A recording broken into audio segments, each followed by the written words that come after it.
control the cover boundary. At last the time is come, this is a cricketing emergency.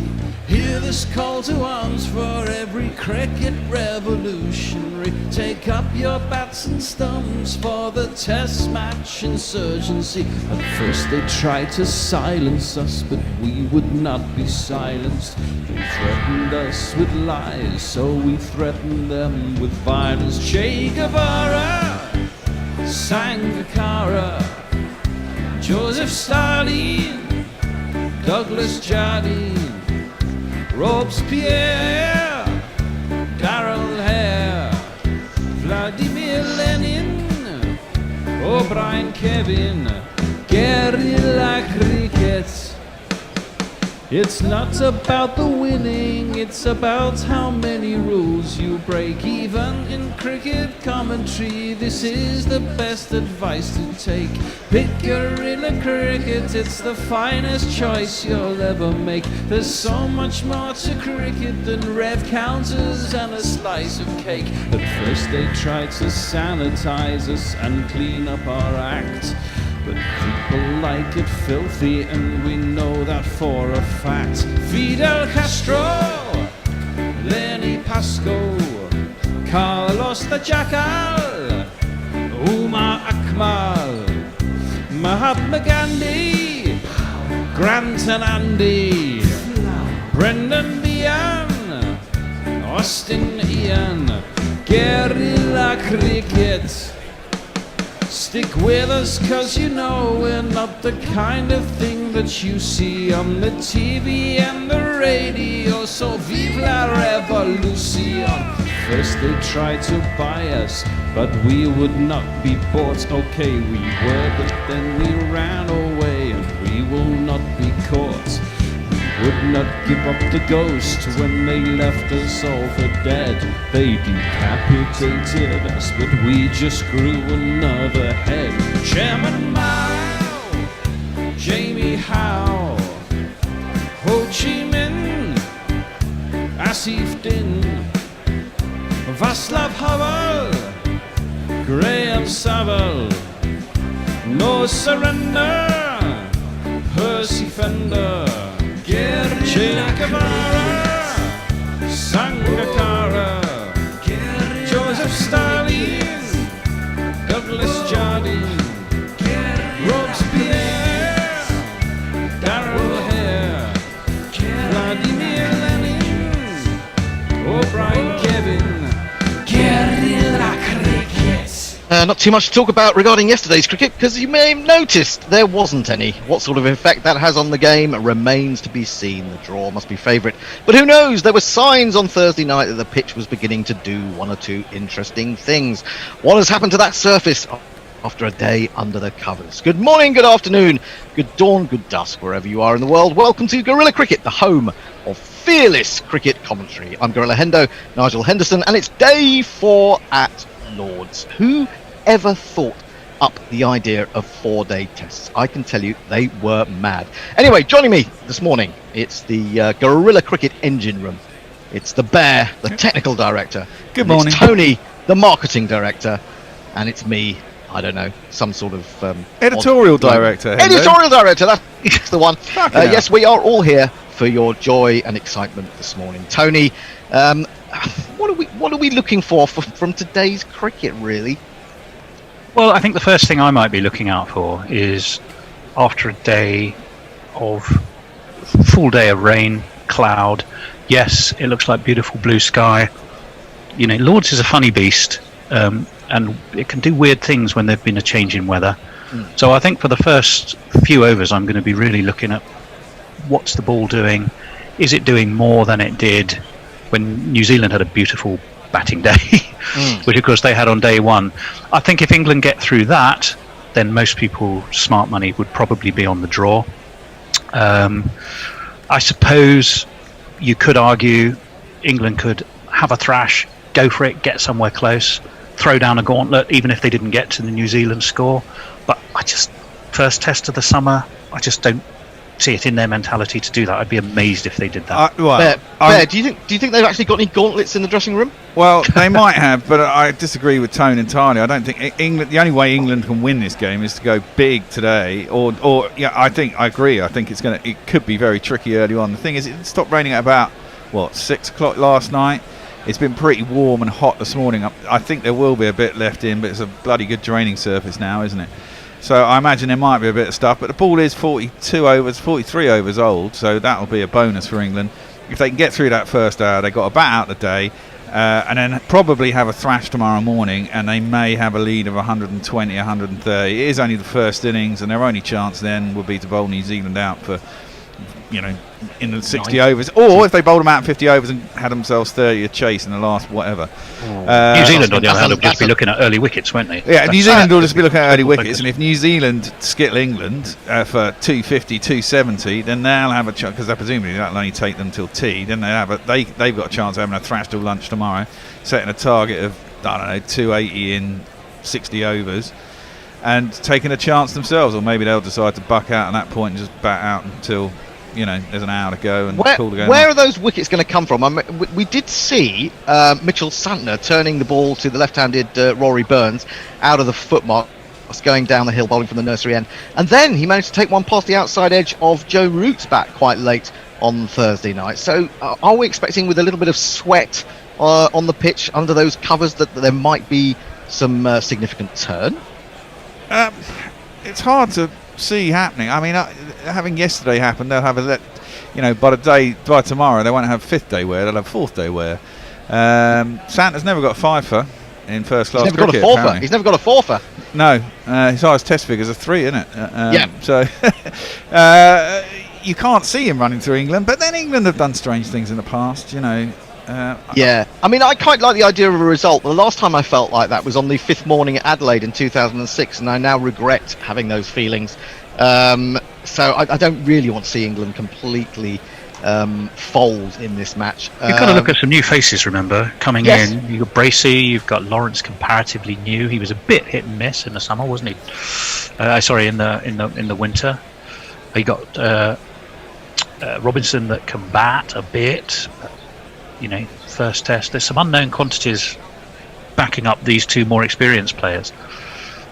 Yep, that is true. I mean, James Bracey doesn't really want to go out there and be told, go and give it a thrash, young man, on your debut, because he'd like to sort of settle into his test career a bit more sedately than that, I would imagine.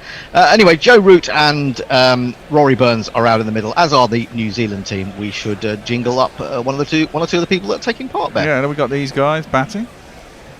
His voice is high-pitched and ginger hair like a pict, but massive runs he has hit, so there's that. Introduce yourself. Joe Root. Introduce yourself. Joe Root. Introduce yourself. Joe Root, actually. And this man? He's got the stride of a champion from Surrey. His mustache is ugly, got a shot finally, and his name is Rory. And it's the big man coming in from the nursery end. It's Kyle Jameson bowling through, and he's got an edge, and he's been caught first ball of the morning. Although I don't think Taylor is sure that carried. Almost immediately he held up his hands to say that might have just dropped in front of me. So Richard Kettleborough and Michael Goff are going to have to come together. What a blow this would be if this has gone all the way. Joe Root, first ball of the morning. Kyle Jameson. What is the soft signal going to be? Are we going to see a soft signal? Well, I thought it went straight in. I thought it was out as out could be, to be honest. I thought there was doubt, I have to say. And then when Ross Taylor suggested perhaps not, when the fielder suggests perhaps not, I always think it's probably not. But the soft signal has been given as out, and now we have to see if there's overwhelming evidence, compelling evidence, to suggest that this was not out. It's found the outside edges. Root went back. Let's have a look at this very closely indeed. It's going towards second slip. Oh, that looks like it's going to be out, doesn't it? That's out. Yeah, that's out. Yeah, I think that's out. He's curled his fingers underneath it. I think that probably is out. Yeah. I think Joe Root is on his way. What a massively interesting start to the day. We were just expecting to watch Root go to yet another Test 50, but it looks like with the first ball of the morning, all that practice in the nets, has come to naught, as Joe Root is indeed out. Oh, for fuck's sake. How's that? You missed about, I caught you out. How's that? Well, I guess the best chance you've got of getting anyone out is first ball out in the morning, or at least the first 2 or 3 overs. You know, everyone's got to get themselves into them. How much practice you've had in the nets, you get out in the middle, it's a whole different game, isn't it? Well, it is. And even It the is. best of us have to get their eyes in, and you Yep. can make. It's first ball. Just got slightly in the wrong line, and it's a good delivery on the right length, right line, just outside that off stump. Didn't seem to do a lot, but you just, you know, there you go. And it's a little bit odd to get caught in the slips going back, isn't it? Yeah. If you'd drawn him forward, you'd say, oh yeah, maybe he's just pushed at the ball a little bit, but he's actually gone right back to that one. Maybe he shouldn't have gone back to that. Maybe he made a misjudgment there. We shall maybe have a look at that again over the next few minutes. I'm sure that Sky will repeat it ad infinitum, but what an amazing start. And the other thing I'd like to make the point about is that Kyle Jameson, the first over that he bowled on Thursday, we have a new batsman at the crease, it's Ollie Pope. We'll bring you up to date with his jingle in a minute, and he leaves the first ball outside the off stump. It goes through to BJ Watling. Yes, Kyle Jameson, his first over on Thursday was really an over of looseners, but first up today he's got it right on the money, and it's almost as if he learned from that rather erroneous first over, and he has indeed picked up a wicket and deserved it. Yeah, it was a good ball. Didn't seem to do a lot, but you know, really just played slightly down the wrong line, didn't he? Didn't get far enough across. So there you go. Possibly did. Jameson in again to Pope. Pope is back, just pushing the ball down into the ground just for a moment. I thought it might spin back towards his stumps, but it dribbles into the onside. Shall we? There is no run. Let's jingle up the bowler. Yeah. Yeah, let's jingle out the bowler. And that's the story of how Kyle Jameson became a man. He really is a man. He's a huge man. 6 for 8 worth. I love that jingle. That's very good indeed. Is that a Mog one? Yeah. Now he looks for the big booming in-swinger. Probably starts a little bit wide. Does most of its work after it's gone past the bat. So Watling is needed to run across to his leg side to take that one. Where are the paces coming up? I want to see what sort of pace he bowls at. Oh yeah, well I think he's about 84, something like that, isn't he? Difficult. I mean, you tend to pick up the bounce really. He's bowled very much fuller, I think, on Thursday than I'd seen him before, and maybe that's a sort of something you have to do at Lords. 3 slips in the gully, mid-wicket, mid-on. Cover, extra long leg. In comes Jameson, bowls big in swinger.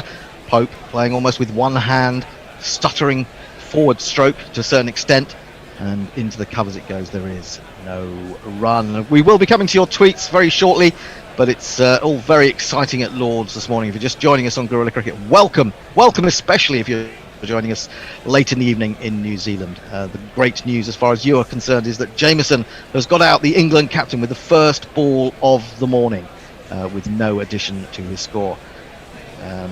Beautiful day, another beautiful day, just a few clouds in the sky. 7,000 in at Lords, outside the off stump, and good carry through to the wicketkeeper, left alone by Pope. That is the end of a wicket maiden to start things off. England trail by 267. They are 111 for 3. Tony. Yes, lots of people joining us, I'm delighted to say. Hi Gorillas, says Ravi Nair. Good afternoon, you good things. In the spirit of earlier anagrams, I have to ask, do we think Ua, Jot and Ruby Snore can take us to 200? I'm not sure I want to work that out, but perhaps you can. Farong says, greetings from Dhaka. As per my earlier tweet, basically if the Black Caps get early wickets when they may be able to force a result, then they may be able to force a result. If England thrash the bat, then possibly they can force a result. Otherwise, looking to the weather forecast for tomorrow, it's likely to be a draw. Well, you've got the first early wicket there. Dave Wood says doomed. Oh, well, Peter Ward says, morning all. I would guess crease occupation is the name of the game today, and I said that though, we're now doomed. Mog says Joe Root is a fucking hack. Warren says morning all. And Leah says, good morning, everyone. And what an excellent start to the day for Kyle that was. Indeed it was. We're going to have Tim Southey to open the bowling from the pavilion end. He's got a jingle that goes like this. It's only a whimsical notion. fly with Tim Southey tonight. I probably won't fly with Tim Southey. Then again, I just might. Isn't that triangle? Imagine flying with Tim Southey. That delivery went like a sonic boom, but not quite enough to take the off stump of Rory Burns as he left it alone. But big swing from round the wicket to the left-hander from Southey. Of course, the third leading wicket taker now in New Zealand's Test history. He's in again. Another big booming in-swinger, starting perhaps a little bit too wide, but Rory Burns will have to be aware of that. He gets it a tiny bit straighter, that he will probably have to play. He's on 59 overnight. He spent 2 nights on 59 effectively, and England remain 111 for 3. The GPL is open. It is. I don't think we've had any winners yet, have we, so far? Not in this test. The current prize pot is £49. £49. Need to get it up to. Yeah, get it up to a nice round 50, at least, if not a nice round 100. That would need quite a lot of you to take part. This one is a little bit straighter, and Burns does have to play, but he just gently pushes it into the offside, and there is no run. The GPL, how do you play the GPL? People say to me on a daily basis. I'm walking down the street, they say, I know we've got a social distance, but from across the road they shout at me, how do we play the GPL? And I say, well, you go to guerrillacricket.com/competitions. And there you will find instructions, which mean if you haven't already registered, please do register. Then we can keep tabs on you forever, follow you around, and know where you are. Don't tell people that. I'll come back to that as Southey runs in for his 4th ball. Again, a little bit of swing, a little bit less swing, but again too wide, and Rory Burns lets it go. Yes, so what you do is you can have as many guesses as you wish, but for each guess you pay us £1. If you get it on the nose, you get all the money that's in the pot. £49 to start with, and of course the more people that pile in, the more that pot goes up. We take half and you take half. That's the way it works. It's could be a good money earner if more of you would take part, please. If 102 of you enter today, the pot will go up to 100. There you go, 102. All we're asking is for 102 entries. In comes Southey, and this is outside the stump. It is played by Burns into the extra cover area. And there is no run. Mark Wood has been down at the nursery end, presumably having a little bit of a workout. He's just having a chat with Devon Conway as he walked past him with an enormous rucksack on his back. And he's been batting. He's got pads on. So let's not hope that he's expecting to bat too soon. Well, I was going to Otherwise, say, a bit early for that, isn't it? Would he? a bit worrying for England. Unless he's a bit bored, I just fancy He was him. set to be night watchman last night, wasn't he? Which we thought was kind of the night before, interesting you mean? choice. Yeah, sorry, before, yes, of course. Southey then to complete his first over, and he gets this one to move away, mainly off the seam, but Burns has nothing to do with it. That is the end of the over. It's a maiden. England yet to score them this morning, although they have lost the wicket of root. 111 for 3. Tony. Chris Acquire's with us. Seems to be in a constant conversation with messages about consonants and vowels, so I might leave them to carry on with that. Ombre Nuevo says, morning Gorillas, was massively excited about the long day of watching the cricket and listening to your commentary, but now just a little deflated after that first ball. Fickle is the word. Matt Searle has sent us a picture saying, he's on his car, and he's in his car, and it's got Play Gorilla Cricket on his kind of automated dashboard system. New car, new sound system, and priorities. Nice. Jameson starts new over bowls, back of a length to Pope, who sort of fiddles at this one outside the off stump, plays it back down the pitch, and there is no run. Now there's your answer, Bear. That was 84 miles an hour, but that was a little bit back of a length. That wasn't his fuller delivery, so it'll be interesting to see when he bowls one of those fuller deliveries what it goes up to. We should get a Pope jingle in at some point as well. I suppose we should, shouldn't we? Yes. Well, we'll play it after this ball, I think. All right, we'll do it after this ball, shall we? It is a glorious. I mean, I had 3 glorious days and 1 awful day in terms of weather. Jameson in again, bowls just outside the line of off stump again, just slightly back of a length, but it brings Pope forward in defence. Let's jingle him up.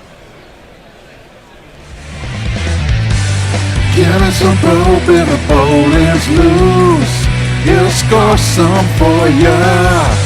Give me some Pope, we don't wanna lose. Work willing for ya. Give me some Pope that bounces over his head. If Johnny gets hurt, he'll go.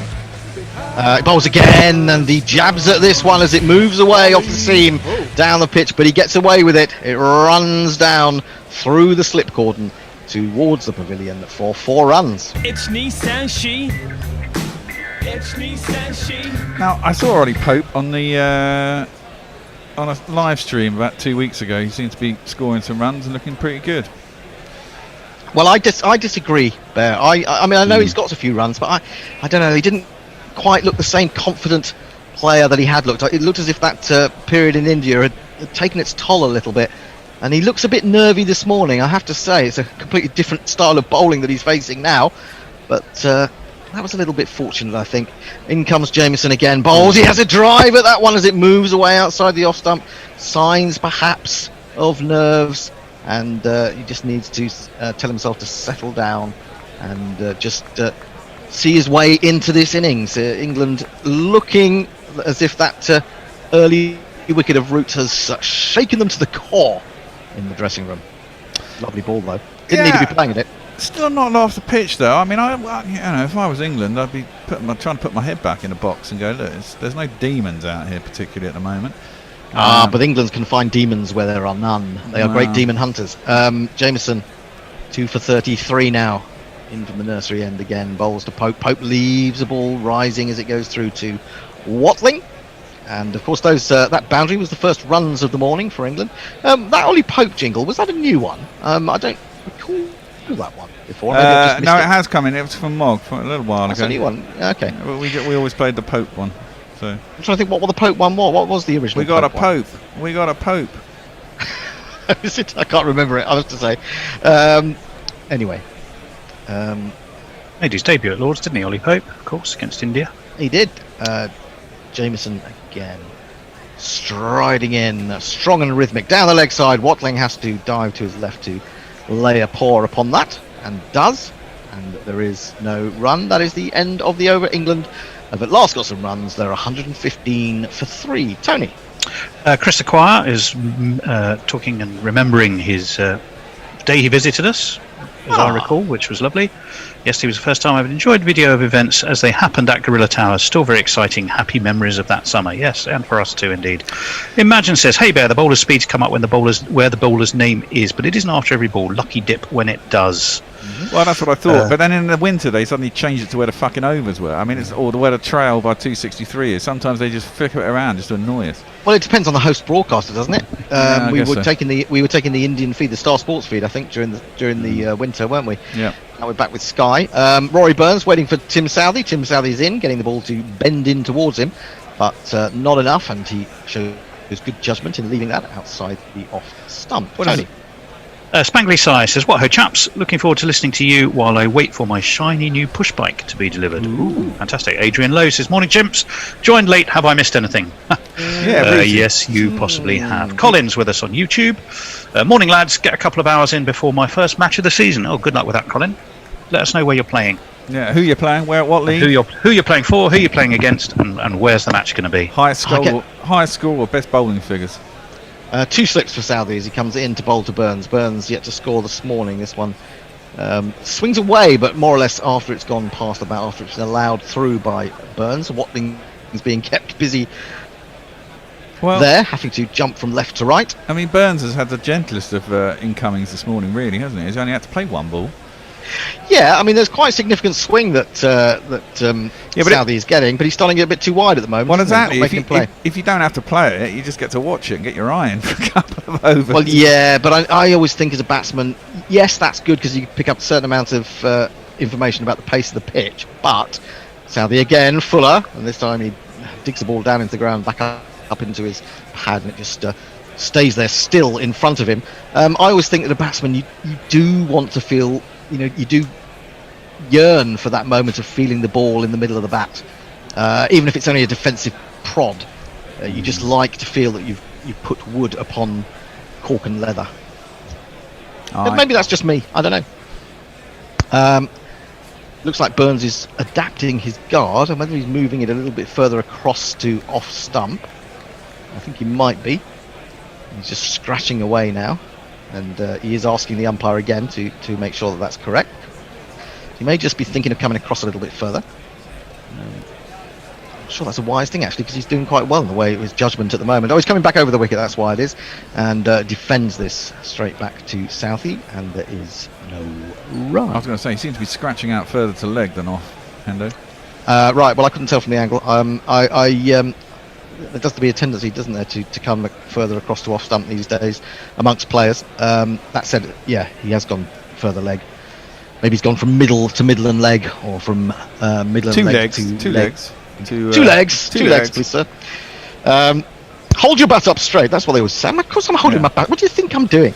Southey in over the wicket, bowls across the left-handed Rory Burns, and through to the keeper. That goes. Did that not used to annoy you when you were playing schools cricket or even club cricket, when an umpire said hold your bat up straight? I mean, I was used to give him the wrong one anyway. What, as an umpire? Yeah. Why? For your own teammates, probably, when you were umpiring for your own team. Well, little nonsense anyway. Well, it's all a bit of fun, isn't it? It's all a bit of fun. We can see the Kiwis in the crowd seem to be enjoying the day so far. They've all got their various maritime caps on. What is it with the Kiwis and nautical hats? There's a lot of sea around them, isn't there, to be fair? Well, I suppose so. Southey bowls a straight ball, which is clipped into the onside by Burns. That's his first runs of the morning. He's going to come back for a second. Conway, I think, is coming in off the fence, but he's being also chased by Wagner, who didn't actually get there in the end. That is the end of the over. Just a couple from it. 117 for 3.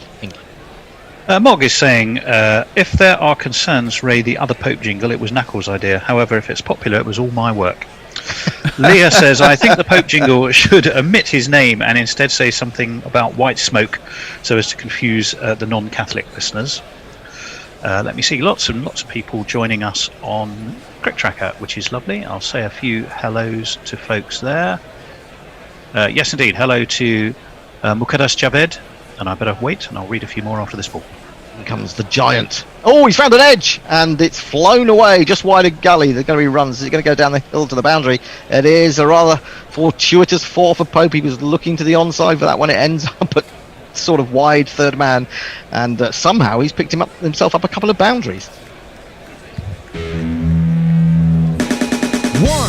2, 3, 4.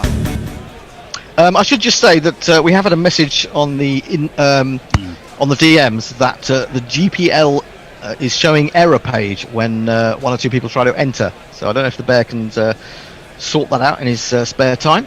But something wrong with the GPL, and we don't want anything wrong with the GPL, because that's basically what keeps us alive. Jameson in again, bowls, comes back into Pope, but he plays this one much better, bat and pad close together, and it runs to the man in front of square on the onside. There is no run. 121 for 3. Did this season Pope got that 245, or did I dream that was at this? Oh, he has got a double 100 this season. But it was against Leicestershire. Yeah, and he got 130 versus Hampshire, so he is in decent nick. Yeah, but I mean, okay, Hampshire have got a slightly better attack, it has to be said. They've got a pretty decent attack, whereas Leicestershire, I'm not sure.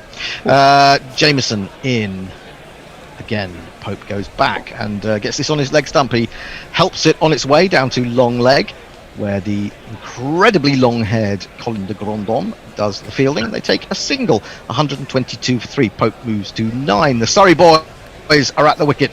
It's all down to the Ree. Come on, the Ree. And England are 122 for 3. We are doomed, yes. I was just quickly saying hello. Mukadas Javed, Shanawaz Ahmed, Vinod Barai, Ramesh Bhai Radud, Dinesh Buria, Nadia Hassan, Tella Mohammed, and many more of you. Super live streaming, says MD Shazad Shadiki. So delighted that you're all with us. I think that's my fault. Stupidly, I set the time to end as soon as it started. That is crazy. You should, I don't know, do some lines or something. Well, hang on, I'm not sure I'd be advising that to the Bear.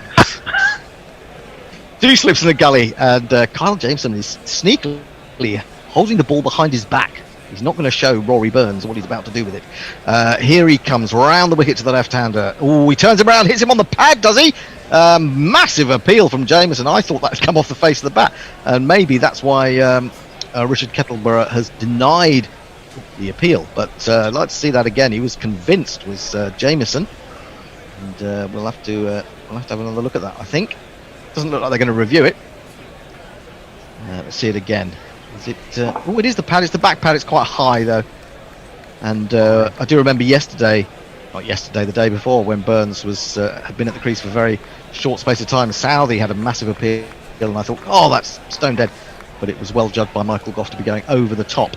Here comes Jameson again. Bowls, leaves outside the off stump through to Watling. There is no run. Our banner scores are not updating either.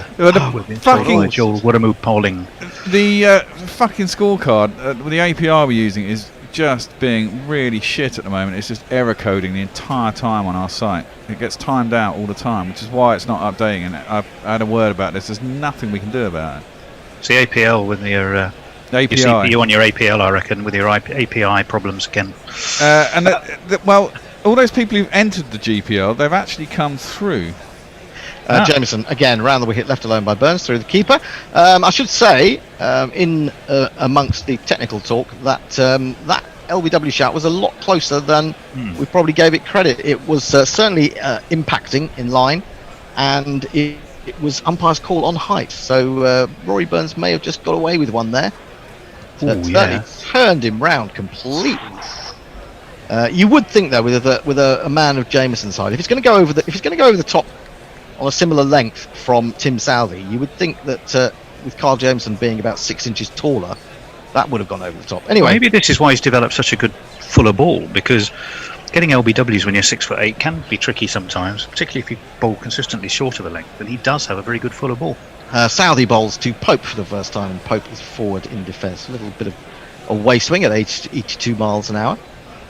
There is again no run. Burns 61, Pope 9, 122 3. England have added 11 runs this morning for the loss of Joe Root, and what a huge loss that is. The England captain didn't add to his overnight score because he was only out there for one ball, and then he was back in the pavilion. He'll probably be sulking for a little while, I imagine, as most batsmen tend to do. Southey 1 for 19 into a 14th economical over. Bowls to Pope, and now he plays that splendidly, finding the gap between extra and cover. That will run up to the grandstand for 4 runs, despite the chase from Kane Williamson. 1, 2, 3, 4.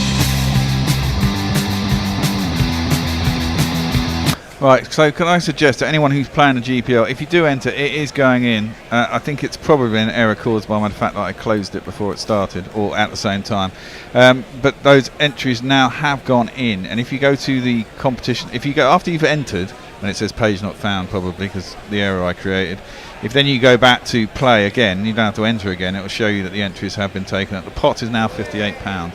So we've had 16 entries this morning already.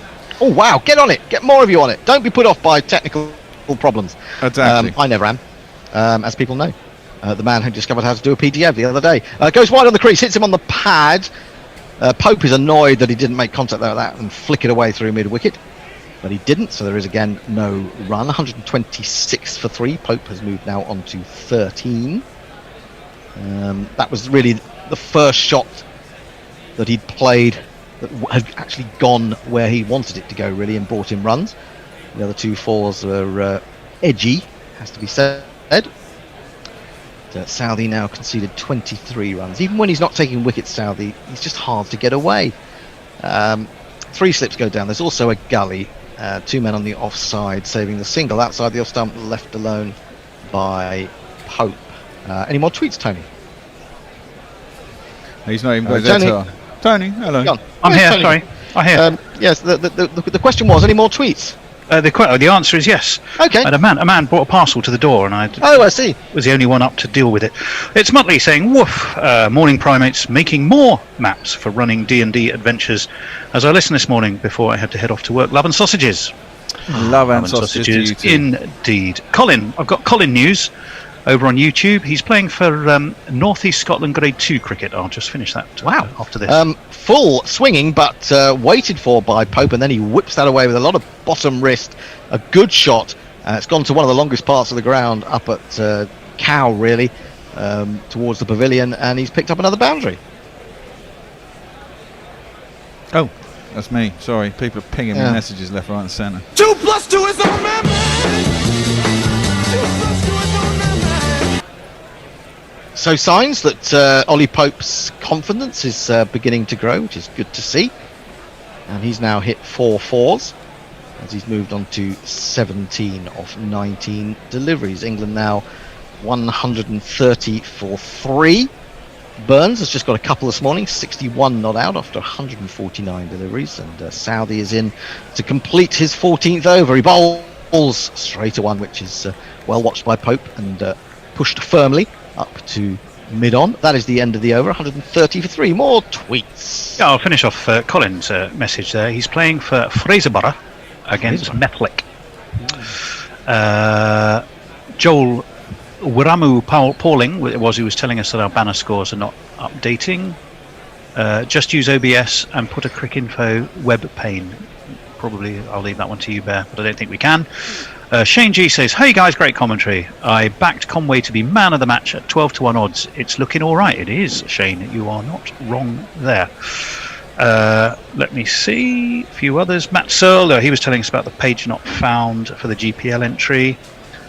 Imagine says it might be easy to say where, definitely not New Zealand, Australia or India it seems. But if you're in those countries, don't despair, as you can enjoy the excellence of guerrilla cricket, who can be found on multiple platforms and they're not geo-blocked. Thank you very much for spreading the word. Imagine you can indeed find us almost anywhere in the entire world. Jameson going wide on the crease from round the wicket, but beautifully driven by Burns. Should get a run here. Yep, just about. There are fielders diving hither and thither, and one of them manages to grab the ball, but they've had time to get through with a single. Possibly deserved a little more, the shot, but he'll take what he can get. Burns goes to 62. England to 131 for 3. What's tickling Tony? Pirate Badshaw's tickling me. Oh, good. From a distance, I might point out. He's floating in rum. Pirate Bradshaw floating in rum. I may need to tell you after this ball, because there's two sort of vaguely connected tweets, and I'll link them together for you. Okay. Oh, that's incredibly skillful of you. Jameson over the wicket now to Pope. Back of a length, dives. Has poor old BJ Watling have to dive forward to take it on the half volley. There is no run. Bind those tweets, Tony. Yes, so Pirate Badshaw says, morning old salts and sea dogs. If the Kiwis are wearing nautical clothing, then I must support my seagoing brethren. Come on, New Zealand. And Dan News says, sailor's hat did grow in popularity when Kane Williamson was known to steady the ship. When he would come in to bat if we had not had the best of starts. Captain Kane. Of course. This is weird, isn't it? Because we got the same with Captain Morgan, Owen Morgan, really, in the England one-day team. Captain Morgan's rum and all that sort of stuff. This one jumps a little bit on Pope. It was coming into him, and he had to raise the bat and defend it, I suppose, almost up on the splice. There is, again, no run. Tony has been tickled again. What is tickling you now, Tony? It was Motley this time. Things you never expect here on Guerrilla Cricket, the clubbing years, and he picked up on you saying that you should do some lines, Bear. Yes, indeed.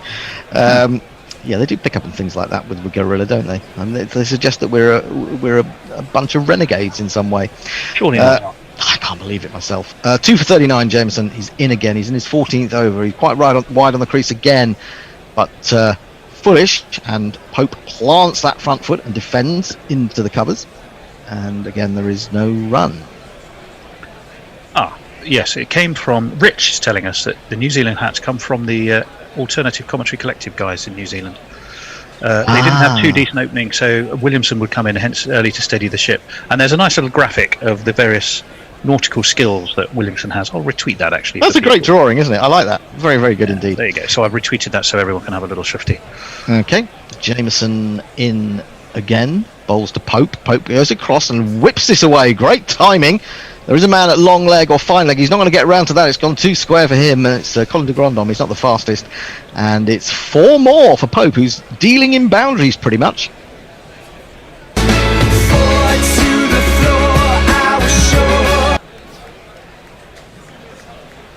So 4 more to Ollie Pope. He kind of exposed his leg stump a little bit there as he was jumping across to play the shot, but his timing was good. And he'll feel happy about that one, running up the hill. A bit like Kate Bush did on one occasion. 135 for 3. Pope has 21 from 24, so he's getting a move on.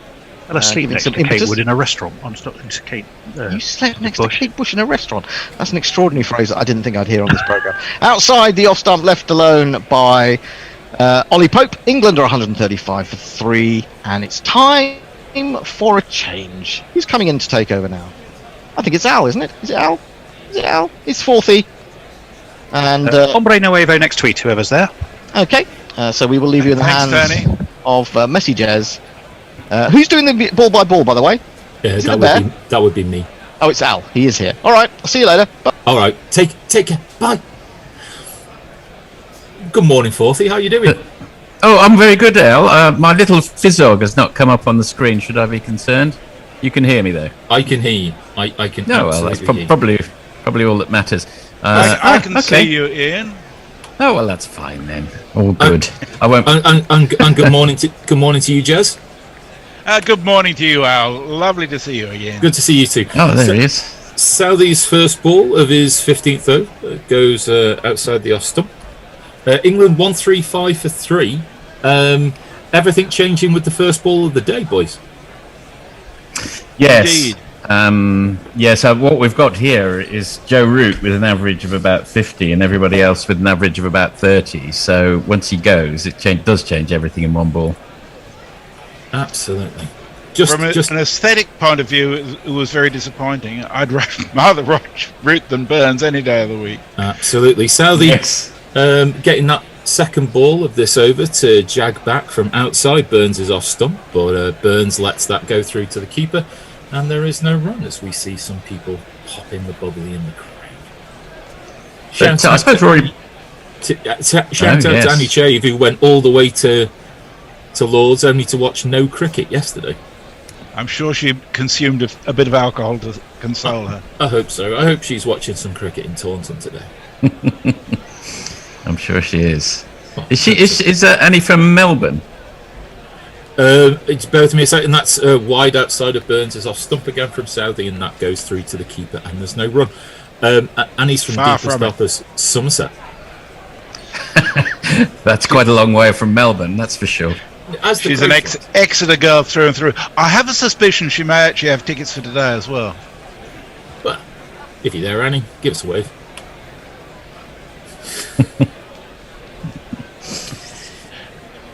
And Yes, there I is was, champagne being consumed at Lords. We'll see what Bear's drinking later on, as we'll ask him that as the day goes on. As that is, again, outside of off stump, and then is played down to gully by Burns and fielded sharply there by Nichols, and there'll be no run. Still 135 for 3, England. I have to say Yes, that as I was driving home from a meeting on day one, listening to the cricket, the best sound I heard was the Bear opening his first beer of the year. The first beer of the summer. Wow. It's always an auspicious occasion. Yes. It's on par with Groundhog Day, as Southey is in again, just probing outside the off stump, and again Burns' soft hands plays that towards gully, and there's no run. I found actually as the years have gone by that I've my stomach and systems have grown an antipathy towards 3 things beginning with B. Very unfortunately, bananas, beer, and beans. How could you make banana bread during the during the lockdown? I feel like you've missed a trick there. As long as the wine's still acceptable, you're okay, Forthy. Oh yes, the wine's going fine. Yes, here we are having some. Last ball of the over, straight through to the keeper. All bark and no bite from Southey in that over. Who's on social media? Not So me. I am. So Hombre Nuevo, the designer of our wonderful T-shirts, including the one behind me, has pointed out some things in relation to the GPL, which I think is now pretty well fixed. Leah says, are you running an Underark campaign? This is to Muttley. Always wanted to do one ever since I got the Underark and Menus Barons and source books for the 4th edition. God, you gamers, you really go deep. Mog says, did I hear something about the bear doing some lines and now he's pinging? Jameson in, and that's right on the spot just outside Pope's off stump, and that's defended for no run. I had a quick look. I had a quick fossick through the archives to when New Zealand won in 1999, and there's some startling similarities in the averages in that summer as well. And the only one English batsman was averaging over 40. I don't know if you remember who that was. 99? Was that in 99? Thorpe? Yes, it was Graham. That's correct. Jameson, yes. And that's on the legs of Pope, and he'll turn that down to fine leg, and there'll be a single. The bowling averages are much of a muchness, quite similar. If you compare like with like, the huge difference comes in the batting averages, as you can imagine, and as I think has probably already been pointed out by somebody, 8 of the 9 top batting averages in this test are owned by Kiwis. Ooh. That's pretty overpowering, isn't it? Yes. Worthy finalists in the World Test Championship later on this month. A 2-year competition that can end with no winner. As Jameson goes around the wicket, and that's dabbed down towards gully by Burns. But again, Nichols is there to be able to do the fielding, and there'll be no run. One could say the same with the World Cup, of course. Well, we could. Can open worms everywhere. There's one social justice warrior. No, that's not the phrase. There's one keyboard warrior. Still, here we go. Jameson around the wicket, and Burns flicks that through mid-wicket, kind of uppishly, but that's a well-timed shot, and that's going to go all the way to the boundary sponge, and Burns will move to 66 with a glorious 4. Yes, there's one keyboard warrior on the garden still insisting. My name is Lakhan. My name is Lakhan. A keyboard warrior that's insisting that... Still insisting that England didn't win the World Cup. He doesn't say New Zealand did either. He just saying, well, the match was unresolved. So, and look, he posts maybe 2 or 3 times a day and has done for the last 2 years on the same point. I like a man who sticks to his guns. Join Twitter and shout into the void. As that is a fuller delivery by Burns, which fully delivered by Jameson, which Burns tries to drive, but Jameson moves quickly and sprightly to his left and gets a big paw down and prevents the single. Yeah. I do like the idea of whoever came up with that count-back rule, just as it was about to be invoked, going into I don't know who it was, going into a cold sweat, thinking, oh my God, what have I done? Yes. I reckon there was a meeting and someone went, well, it's never going to get to this. It's not going to happen. Come on, guys. As if that's going to happen. Tied up. Yeah, let's have it over. Oh, just have an early lunch. Get it over with. Sign it off. We're done. I would have settled for rock, paper, scissors, best of 3. Jameson comes in. Good ball just outside the off stump from over the wicket this time. And Burns. I think back in 1968, I seem to remember that the European Championships of football were decided on the flip of a coin. And I think Chelsea once exited one of those European competitions on the flip of a coin as well, back in the 60s. I know that the Bear is a Liverpool fan, and I know that the one big result early in Liverpool's rise to European glory was Big Ron Yates calling heads correctly. Okay, yeah. But just the anticlimax of 3 people followed by one person going, yeah! Yes! Well, I think it was Big Ron Harris. Chopper Harris for Chelsea who called it wrong for Chelsea. Yeah. Well, the Bear is the subject of our next 2 tweets. Oh, sorry. Well, we'll come to that in just a second. Southey over the wicket outside the off stump, and Pope just shoulders, arms, and there's no run. Jez. Yes, Peter Ward says, is that the IT help desk? Compare, please help me with the blue screen of doom. Good luck with that. And Grubby sends a photo of himself in sunglasses saying, hell's teeth, look at the Bear's shirt. I actually rather like the Bear's shirt. I think it's quite spectacular. Yeah, that's all right, isn't it? Yeah, that's fine. Yeah. I forgot to change my jumper after last night for purposes of elegant variation. And apologies to all our watchers. again, just outside the off stump from Southey, and Pope just watches that through to the keeper.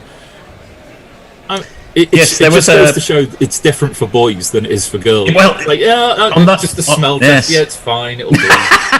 Particularly during lockdown. On that very subject, there was an Australian broadcaster on Breakfast TV who wore the same suit for a year, and nobody noticed.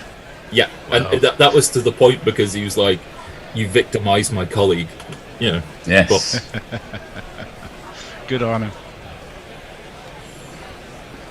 Do you watch the bowlers in the pavilion? As that is again just outside off stump, looking for swing. None there. Pope just dabs that into the covers, and there'll be no run. England 140 for 3, trailing by 238. Apropos any shame, Mog says only the most reprobate of listeners come from Melbourne. Very true, yes. Well, it's been a very cold day here in Melbourne. It suddenly plunged. It was 10 degrees. It was absolutely freezing today. That is justifiably cold. I mean, not when I went to Brisbane and it was like 25 and everyone's walking around with hats and scarves and stuff like that. Well, we do get the odd... We do get the odd 47-degree day. Well, true enough. Good full-length delivery from Southey, and Pope tries to drive the ball back past the bowler, but Southey's able to stop it, and there'll be no run. Good tight bowling as Conway kind of sarcastically shakes Southey's hands for doing some fielding. Glad you stopped that rather than I did. You know that Southey does have one current world record, individual record, but not for bowling, in fact. Interesting. Oh, well, we'll come to that in just a second. Most baked beans in a minute. It is cricket related. Oh, it is cricket related, and that's it. Pope on the pad. Oh, it's been signal not out Southey. Cannot believe it. And Kane Williamson is signalling wide, and he's gone for a review. That looked pretty adjacent there, boys. The bear has given it out. That was out. That was definitely out. Was that definitely out? I don't know. Seemed to work. It seemed to move off the pitch, guys, rather than in the air. If it's not out, it's because it's going to be just shaving the leg stump. Well, it's not hit the bat. Not to. Oof! God, it looks absolutely hidden from here. Yeah, we can see. What's that missing? We can see 3/4 of off stump in the video, but not leg stump. It's no problem on height. It's hitting below the knee roll. There might just be an edge there. Oh, okay. There could be. You're right. It's the only thing that can save him, I think. We're just going through the inevitably rocking backwards and forwards of Rich Illingworth. Well, here we go. And there is no edge. No edge. Well, I think he's a goner. I really do. Yeah. But you never know. I mean, you live in amazement with these things. Here we go. Pitching outside off, but impact in line, hitting the stumps. Yeah. And you are a goner, sir. The second wicket goes. You blame yourself, umpire. That was an awful not out decision. Southey's got a wicket. Terrible. 140 for 4.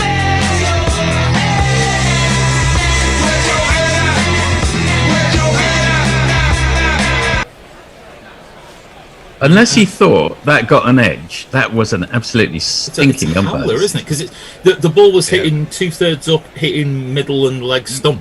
So it couldn't be more out. It could not be more out. Yeah. You have been given very out. Yeah, exactly. Yes. They should get an extra review back for that. Yeah, They should be. Bracey, you've been given out before you've even come in on your test debut. So can I use this as an opportunity to catch up on a few tweets? Yes. If you must. Peter Ward points out that bananas, beer, and beans could be a bit explosive, Forthy. It is. I totally agree with that. Grubby says, "See you after lunch, chaps." I see Forthy has joined Twitter, especially. You'll have to post your handle on the stream for us, Forthy. I have done, I think. Oh, right. And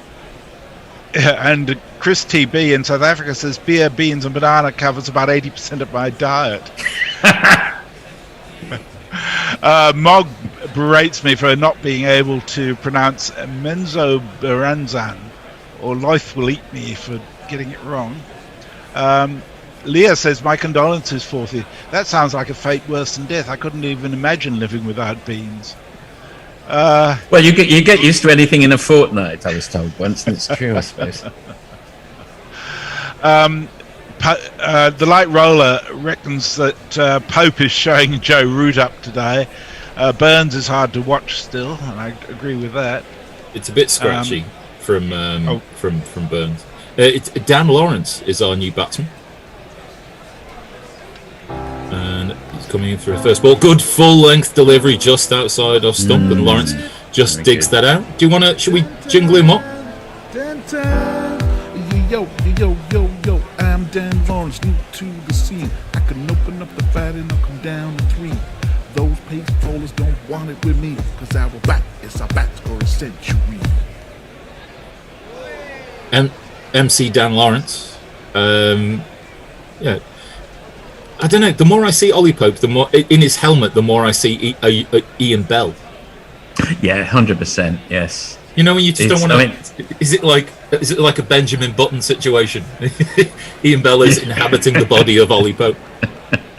Yes, unfortunately, at the moment, he's slightly more reminding us of Ian Bell in 2005 than any other year. But hopefully, as time goes by, things will improve. 16 years later, it still hurts. Yes, it does indeed. That shot of Pope's on replay is clearly just playing the wrong line. I didn't do a lot off of the pitch. Maybe a little bit of movement off the seam, but it's going to be Jameson in, and that is a good full-length delivery that spits up off the pitch, and Watling takes that above his head, and there's no run. 140 for 4. Are you up to date with the tweets? No, I'm not. But let's leave it to the end of the over. Give you and Forthy a chance to sprinkle them in between ball. They're showing some highlights of the overs, like Southey's really kind of set him up going outside off stump. I mean, it's a shame he couldn't pick up that the wicket-taking delivery was in blue rather than in red. That would be a huge advantage. As Jameson is in, again, just going across Burns, outside off stump. I think it goes to show that at the very highest level, Southey obviously worked him over for the previous 5 balls, and it was the 6th ball that got him, or the 5th ball that got him. I guess that's the difference between elite bowling and what Ollie Pope might be more used to. Elite and other. Yes, possibly. Right. No, but it's good to see, a bowler of Southey's calibre. You would expect there to be some sort of plan in place as the big lumbering Jameson comes in, and good full-length delivery, but just a bit too wide outside Burns' off stump, and it goes through to Watling, and there's no run. I didn't forget, we got events overtook us, but Tim Southey's a world record, current world record. Well, yes, I mean it could be overtaken at any time, but I believe he's got the highest percentage of test runs in 6s. He's got 26% of his test runs in 6s. And for reference, Shahid Afridi, who you would think would have more, has only got 18%, and I think he's the closest. That's ridiculous. As that ball again slants across Burns, but he offers no shot, and there is no run. Muttley is suggesting that we should have a guerrilla D&D charity event. There's a lot of tweeting going on around Dungeons and Dragons, none of which I understand. I'm going to go to my legal people. I'm going to go to the Bear. Do you want to do guerrilla Dungeons and Dragons? No. I'm afraid our legal people have spoken on the issue, and I do apologise for that, ladies and gentlemen. That's too wide outside the off stump, and Watling almost takes that in front of first slip. Jameson just being a little bit errant in line. So Leah and Muttley are exchanging tweets about the details of what could be done with the Board of Control for Cricket in the Underdark. But I think I'll leave those to anybody who wants to read the details of them, because it's getting a bit beyond me, to be honest. I would leave well alone, sir. Just because it's put on social media doesn't mean it has to be read on social media. Jameson in. an outside, well, a slightly better line, but still too wide, and Burns is able to leave that good full-length delivery of just Jameson to Watling rather than Jameson to Burns. 140 for 4 at the end of the over. So on YouTube, Louis Wood is with us, saying we're still with you over here, even though it's late and all hasn't gone our way. Khan Tanvir is with us. Stephen Kelk says hello, gents. Andrew Cook says that wicket was a good point for the Kiwi to join the stream. So Absolutely. You obviously brought it with you, Andrew. Get your friends. The more of you join, the more wickets fall. That's how it works, isn't it? And there are several people with us on Crick Tracker India. Welcome to all of you. I won't go through all of the names there, but thank you for joining us. Absolutely, more than welcome. A wide church that's edged by Lawrence and gone.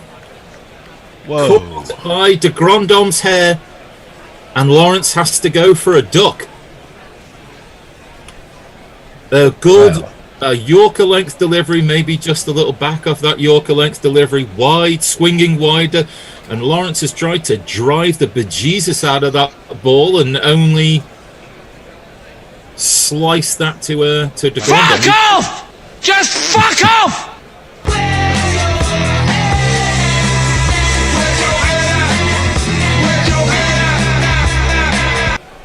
And we said at the top of the day that the only way for this not to limp to a draw was for there to be mistakes. And sadly, there have been 3 such mistakes for England this morning. 140 for 5 now, and not good for the young debutant to come out and face his first Test match innings. Can I ask you a theoretical question, Forthy and Alan? In the event that England lose their remaining 5 wickets for less than 38 runs, will New Zealand enforce the follow-on? I cannot imagine why they would not. I really can't. I mean, they've had a day's rest. I mean, if ever there were a case, it's surely now. That would be my answer. It would be, theoretically, it makes more sense to do it with limited time. I noticed that neither of you said, "Oh, well, that's not going to happen." Well, no, that's true. Yeah. No, sorry, we've seen this film before too many times. Yeah, this is not a premiere of this particular event. So, step forward into the crucible of Test match cricket. Young James Bracey, 46 first-class career games, highest score of 156. Nothing to worry about. 140 for 5, over 230 runs behind. De Grandom's caught that more out of self-preservation than anything. It's reached him at nose height. Yes, that's but true. He's taken it incredibly comfortable. And theoretically, James Bracey should be ready. I mean, he's got an average of 45 over the last year and a half, 47 this year. Have either of you seen his technique? We'll have a look at it now as Southey is in around the wicket to the left-hander, and it's just pushed forward. And let's have his jingle. Bracey's mom has got another son. It's James we want, did well the Lions. From Bristol by the sea, with its racist history. But he knows that was wrong. Now you have heard Bracey's song. Very nice. Love it.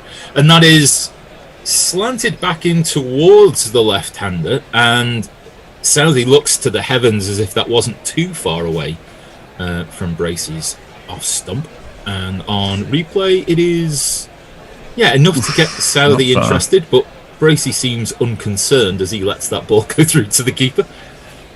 It's not what you want to leave your second ball and it just clatters behind you, but Used to be the case that England caught the opposition cold in the first test of the summer.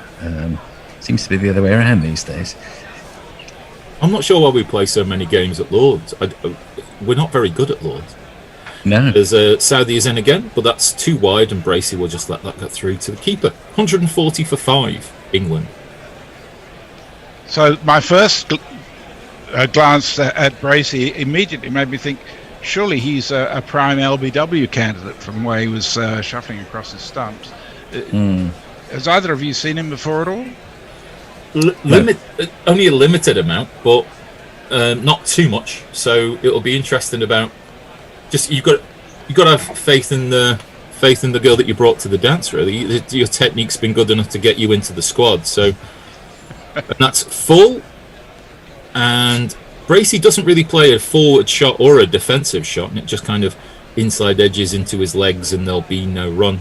I heard Chris Silverwood being interviewed by Michael Vaughan on the subject of Bracey, and he said he was one of the younger players who really impressed him by wanting to learn and extra nets and all of those things. And I think that stood very much in his favour on perhaps a borderline call.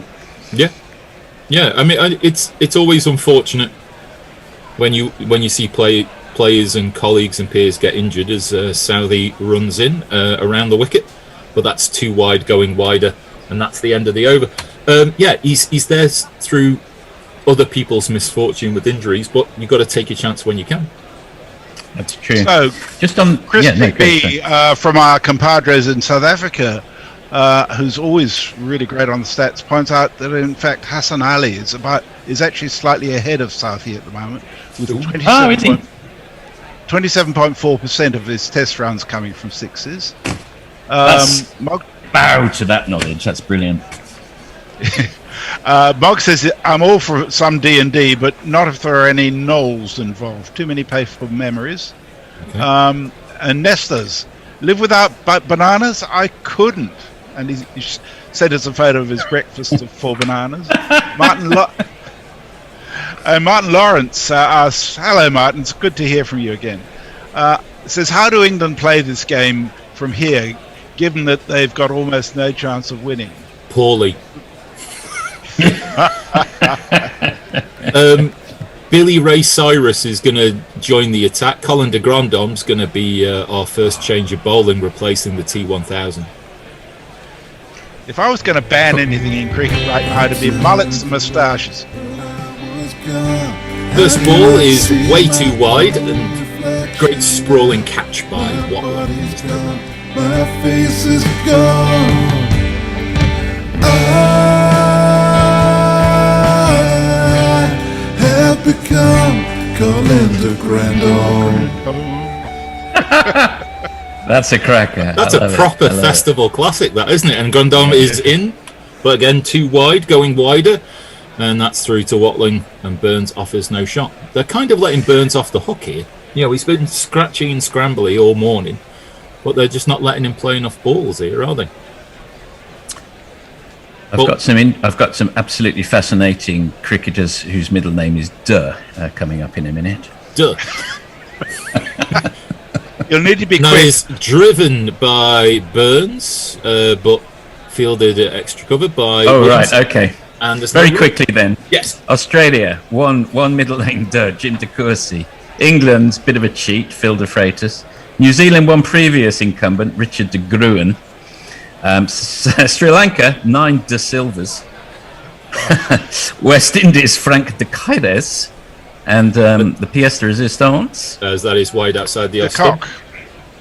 Yes. South Africa, really coming to the party here. 2 de Bruynes, 1 de Kock, 1 de Long, 1 de Villiers, 2 de Villiers, and 1 de Vet.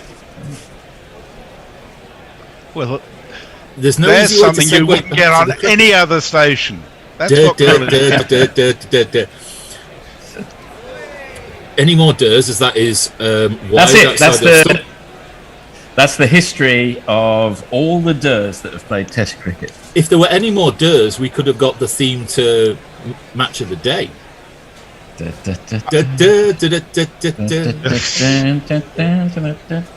What about Devon Malcolm?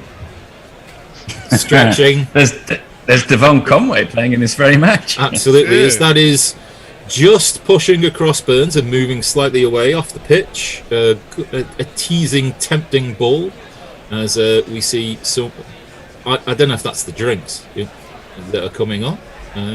It should be, yeah. Yeah, a little bit of a drinks break. Which means word you're a change. I think I'm staying on for socials. Right. See you now. Okay, well, We're up to. Let me check on that. Yes, we're up to Mog talking about Mr. Peel from 4 minutes ago, Ian. Oh, And I shall okay. be back in a while.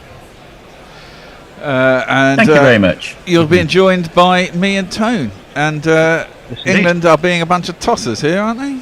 Well, let's just be fucking not. honest. Well, I'm It's not looking good. No, it's not looking good. Well, I'm angry.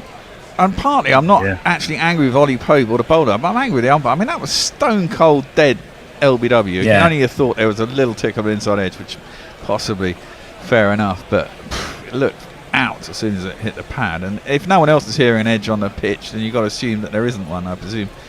And therefore the umpire got it horribly wrong. But that shot by Dan Lawrence, what a load of shit that Didn't was. need to chase that. Oh, for fuck's sake. I But mean, it it went to de Grandhomme at third slip, didn't it? Second ball or something stupid like that. I mean, get over yourself. So the follow-on target would be, I guess, 178, right? Yeah. Well, 200 behind. Even though they lost today, it only reduces, as we found out in Ireland, because it surprised us, if you recall, it only reduces if time of a day is lost on the first day. So the follow-on target would still be 178, I think, for England. I was reading an interview with Stuart Broad, or someone asked him a question. What would be the one rule change that you'd bring into cricket? And his was, I would abolish the follow-on. Very strange answer. Who was that? Yeah, interesting. Stuart Broad. I have no idea what the thinking was behind that. No, that's really odd to think about. I mean, it is actually it's a handy clause in the game, I think. Certainly allows to make games interesting. Well, it adds an extra dimension to it. I mean, it's hardly ever taken these days. But I mean, if you're 50 ahead, then perhaps as a bowler, I could maybe understand where he's coming from. Oh, that can be the only reason, I suppose. Yes. But then generally, if you make someone follow on, you haven't bowled much in the first place, right? No, you wouldn't have thought so. You wouldn't have thought so. I mean, England did enforce the follow on against, who was it? Was it West Indies last year? I can't remember who it was. Oh gosh, yes, I think so. Yes. And they bowled them out in no time at all, and then they bowled for about 2 hours more, and then they had the night off anyway. So I mean, and I think teams have only lost twice, maybe 3 times in the whole history of Test cricket by enforcing the follow-on losing. So come on. It is fairly and every time it happened fairly recently, because I remember we wrote there in an article about the other times it had happened. So somewhere you can find that article. I think I may even been the one that wrote it, which is why I remember it. But it is you'll find it on the news section of our website. Just a reminder, there is a drinks break at the moment, but England started Didn't West Indies beat Bangladesh after being made to follow on? Isn't that was it, wasn't it? When what's his name got that 100 right on the end of the last day? And Sally has just come in and he has removed Brace's off stump with a hooping in swinger. 6 down for England. Brace's sojourn at the crease is brief in his debut test, and England are in all kinds of a pickle. That really slipped in. Wow. And take a hike right out of here.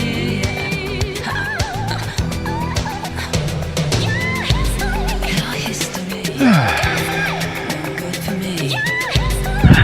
Rashed into off, took a bit of middle at the same time. 6 balls faced for Bracey. He's been undone with a in-swinger from Southey. Comprehensively bowled, and England are 6 down, and that, I would say 178 still looks a reasonable way off, given that they're now 140 for 6. Well, I'll tell you what, it's a good thing we haven't got a long tail. Well, 111 for 2 to 140 for 6 indeed, and we've lost. England have lost Root, first ball of the morning. Pope, Lawrence chasing a wide one and edging to de Grandhomme at third slip, and we've just seen Southey absolutely clean up young James Bracey, who kept tidily enough, I think, but will not be happy with that batting performance. And 29 for 4 is effectively the score of the morning. And Ollie Robinson, who missed out on his fifer with the ball, but he did get 4, bowled very tidily, but he's got to he's basically got to keep Rory Burns company here, hasn't he? Otherwise, England are in all kinds of mischief. Well, you can bat a if they're bit. not already. Ollie Robinson can bat a bit, can't he? I'm going to play his jingle anyway. So here's to you, Ollie Robinson. Dizzy loves you now, you change your tune. You're not a buffoon. How will you bowl, Ollie Robinson? No one took more county wickets than you the last year or two. Ooh, ooh, ooh. Well, he certainly does take county wickets, but it's his batting that England, and particularly Rory Burns, is going to need to try and keep him company. Burns on 66. In comes Southey's a huge shout as he trapped Robinson in front first ball. No. Shake of the umpire's head. Southey's and Williamson are considering. I think it's an interesting signal. Was that a signal 2 review from? No. That was a signal saying it got an inside edge, Tone. Oh, okay. Well, he was sort of universal signal for inside edge. He was down at sort of groin height, and it looked a bit uncertain if he was. Was it an inside? It was a huge inside edge. You're absolutely right. It's a huge inside edge. Did get a little bit squared up on. Wasn't sure whether he was defending or looking to turn the ball to leg there. Look, kept a bit low, didn't groined. Ultra edge is spiking frantically. Yes. So Robinson has survived his first ball in Test cricket. By the way, I've had an answer to why Kiwi supporters wear nautical hats. And this one is, we've had quite a few. Is this one, he was looking to turn it to square leg, sent back wisely by Rory Burns. There was no run there. Why is that, Bear? The nautical hats are a tribute to Kane Williamson. Yeah. He's the captain and he steadies the ship. And that was from Stephen Hartwell. He emailed us. Old school tech, but hey. I'm in a time warp. We were discussing that at length just just before I went off the first time, yeah. But yes, that is the reason. And it was popularised by our sort of guerrilla-ish brethren, the alternative commentary collective guys in New Zealand, who started doing it, I believe. And it's really rather caught on. 3 slips, a gully, are in place. There's a man at point. In comes Southey. Robinson does whip this off his toes, but he whips it straight to square leg, and again there's no run. 140 for 6. Root Pope, Lawrence Bracey, all back in the pavilion. Worth just reminding viewers to cheer up, because Ollie Robinson did after all get a century on his first class debut. All he has to do is now get a century on his test match debut, and we'll all be happy. Yeah, he did. I didn't really look too much at his batting when I was doing my. He's got an average of 31 or 32 or something. He's got a decent average. But, I mean, I was just about to say, looking at the way that Lawrence Bracey and the way that Ollie Robinson sets up. In again, over the wicket, left. Confidently by Robinson. There's it may be. Unconfident leaves and confident leaves. That one looked pretty confident, looked very assured. Knew where his off stump was and was happy enough to watch the ball past into the gloves of the keeper. I mean, there's no run. Do we think that the last 3 wickets gone down? This is a completely absurd and early call, but quality between obviously county cricket and Test cricket is a massive leap, and they've been found wanting. I mean, that shot by Lawrence was just fucking atrocious. His foot was on middle stump. It was a one-day shot. He was playing about 3 feet wide of his Southey, quite fluid run of his. In he comes. Robinson onto the back foot. Plays this with soft hands between second and third slip, and he will get his first run in Test cricket. In fact, he'll get 2 of them. So unfortunately, of course, it's the end of the over. You only have to make one mistake and you're out. Because he played rather well in that last innings in India, as I think we remember, so maybe he was just an incredibly nervous starter. Just a few tweets then. Mog, damn it, now that Mr. Peel has used that song, I'm going to have to do a new jingle for Tobias Vizzy. No, we can have the same tune again, it's alright. Leia, usually suspect, or it could be about an MCC, Mensa Baranzan Cricket Club, naturally rules committee meeting. Obviously such a meeting would involve the Assassin's Guild. Not sure I understand that. I expect lots of people do. Chris TB, I think mullets are taking over New Zealand. Every second player in the Trans-Tasman Cup seems to have one. All over South African rugby as well. They're back. Still going? Yeah? Mog. What about Gareth Delaney? Muttley. Well, if Leah and Mug are up for it and I can get 2 more listeners to play, I'll definitely do something as a fundraiser. It is indeed Colin de Grand Malay who is in, and it's played tidily enough by Rory Burns, who's, dare one say it from an England perspective, looking solid, and goodness me, he's going to need to, because all around him the collapse is collapsing in a hideous and awful way for England. 142 for 6. Remember, they started the day on 111 for 2. Root Pope Lawrence Bracey in fairly short order. Root really not even surviving the first ball of the day. In comes de Grandhomme, left alone outside of his off stump, and through it goes to BJ Watling, and again there's no run. Forty, are you over YouTube and Facebook as well, or are you just on tweets there? Yes. No, I've got both of those. It's just there's so many tweets. I'm struggling to keep up. That's all right. I was just checking that you were fully yes, I have. platformed up, which it sounds like you are. As de Grandhomme is in. Yes. Solidly played by Burns, who seems to be playing a different ball on a different wicket to the rest of this England batting lineup. 66 for him. 175 balls. There, indeed, is the virtue of patience. Robinson 2 not out. We've had 57 overs, but just a reminder once more, of course, that 178 would be that follow-on target. In comes de Grandhomme. Little bit of in-swing, and he purses his lips and looks back down the track at, or looks up the track at Burns, does de Grandhomme, but he plays it away into the offsides. Just about securely enough. I have to say, big inside edge again. I admire that mullet. Agree. Really? It's an incredible mullet. I do. I mean, just the I length think also of it, the straightness of it at the back. It's okay. It's the thing to In behold. comes Colin de Grandhomme, and again that is guided nicely by Burns to mid off, and there is. I think run. A mullet really comes into its own when the man is bowling, and it's in. Flowing out should behind flow. it. Yeah. It's got to be long enough, not one of these stringy little shitty ones. I mean, he's taken effort and time to grow that mullet. I've got to be honest, Bear. The words admire and mullet in the same sentence for you are not what I was expecting to hear. As in comes the mullet, just behind Colin de Grandhomme, who delivers the ball, and it's away once more into the offside. Well, it does seem maybe this is a tad stereotypical, Tony, but it does seem a pretty antipodean thing to have, is a mullet, and that's a fine example of one.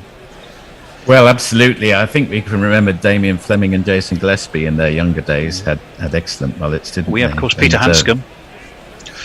Peter Hanscom. Peter Hanscom. Yes. Is that no ball? That's a huge no ball. Huge no ball. Huge no ball from Colin de Grandhomme. We shall give that. That's an absolute stinker. That's a good 4 or 5 inches. Huh? I'm sorry, Smokey. You were over the line. That's a foul. He's in again. He's very close to the stumps, doesn't he? There's de Grandhomme. This one's left alone outside of his off stump by Burns. Through it goes to the keeper. And at the end of the over, England with a huge amount of recovering to do. 143 for 6, 40. Dave Wood. I've never been convinced that Broad understands the rules or laws in general. Spangly sigh. Well, this calls for a FFS, a doomed, and a stiff drink. They are usually suspecting they are doing their best to ensure this test doesn't end in a draw. Someone should check their dressing room for nice new leather jackets. Ravi Nair, D, followed by 200 O's, and then MED at the end. Warren, I go walking pubs with no internet connection, it all goes further to shit. Doomed. Must admit, I am a little happy about Bracey failure for folks' sake. Ha, pun intended. Time for... No, probably I ought to stop there. Well, Southey, 4. He's got 4, and that one swings into Robinson, and he's quite late on it, but he's able to push it away into the onside. Well, and, there is no run. Took 3 for 15 in April, didn't he, against Bangladesh? He's now got 4 for 29 here. Lord's conditions this morning very much to his liking. Well, yeah, I mean, and speaking of Bracey, I mean, the only other option is Billings, isn't it? Folks is out. He's out for 3 months, is it, with his thingy? And unless they're going to take Butler out of his imposed IPL downtime, we're fucked. There you are. There it is. In a typically Ursine nutshell.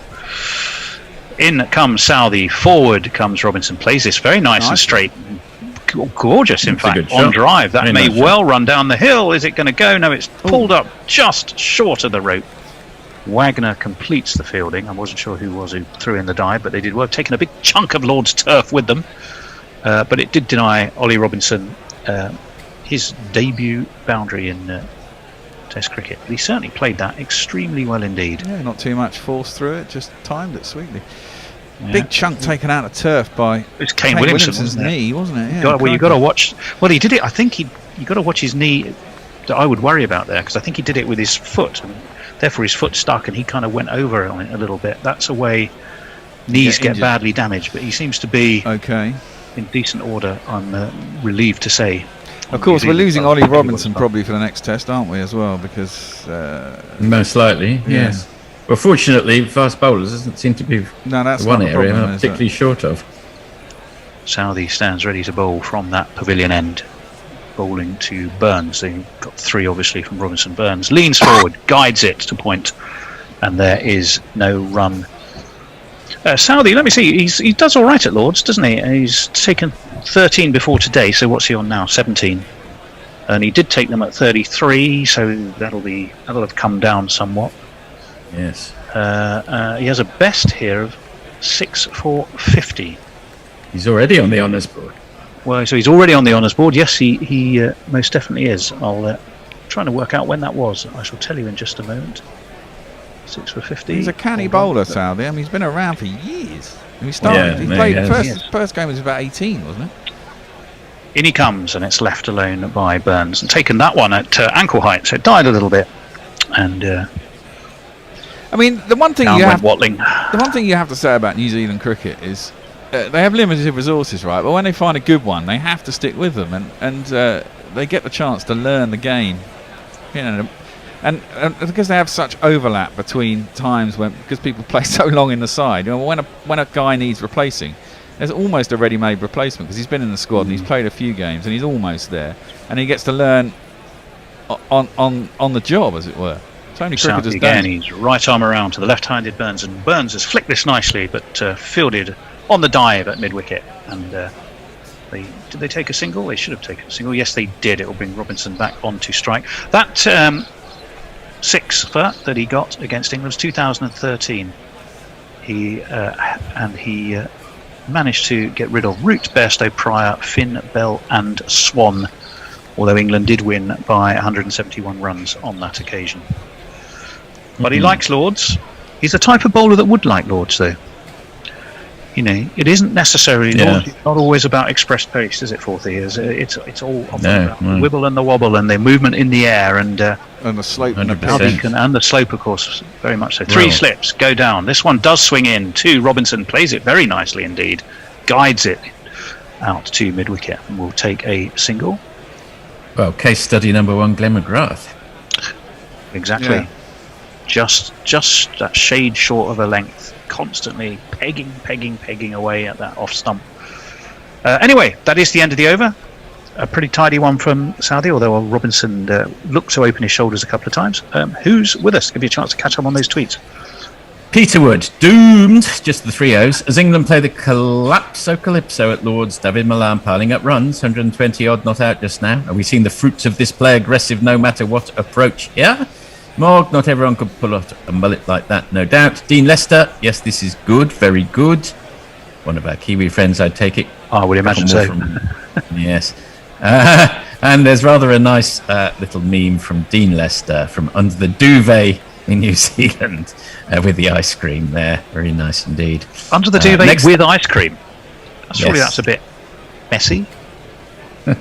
Maybe not. I'm sure there's a technique for avoiding the mess that you... anyway, the Grand Mullet is in again. It's on the leg stump of Robinson, who steers it away backward of square and jogs a nice easy single. And will bring Rory Burns back onto strike. 149 for 6 for England.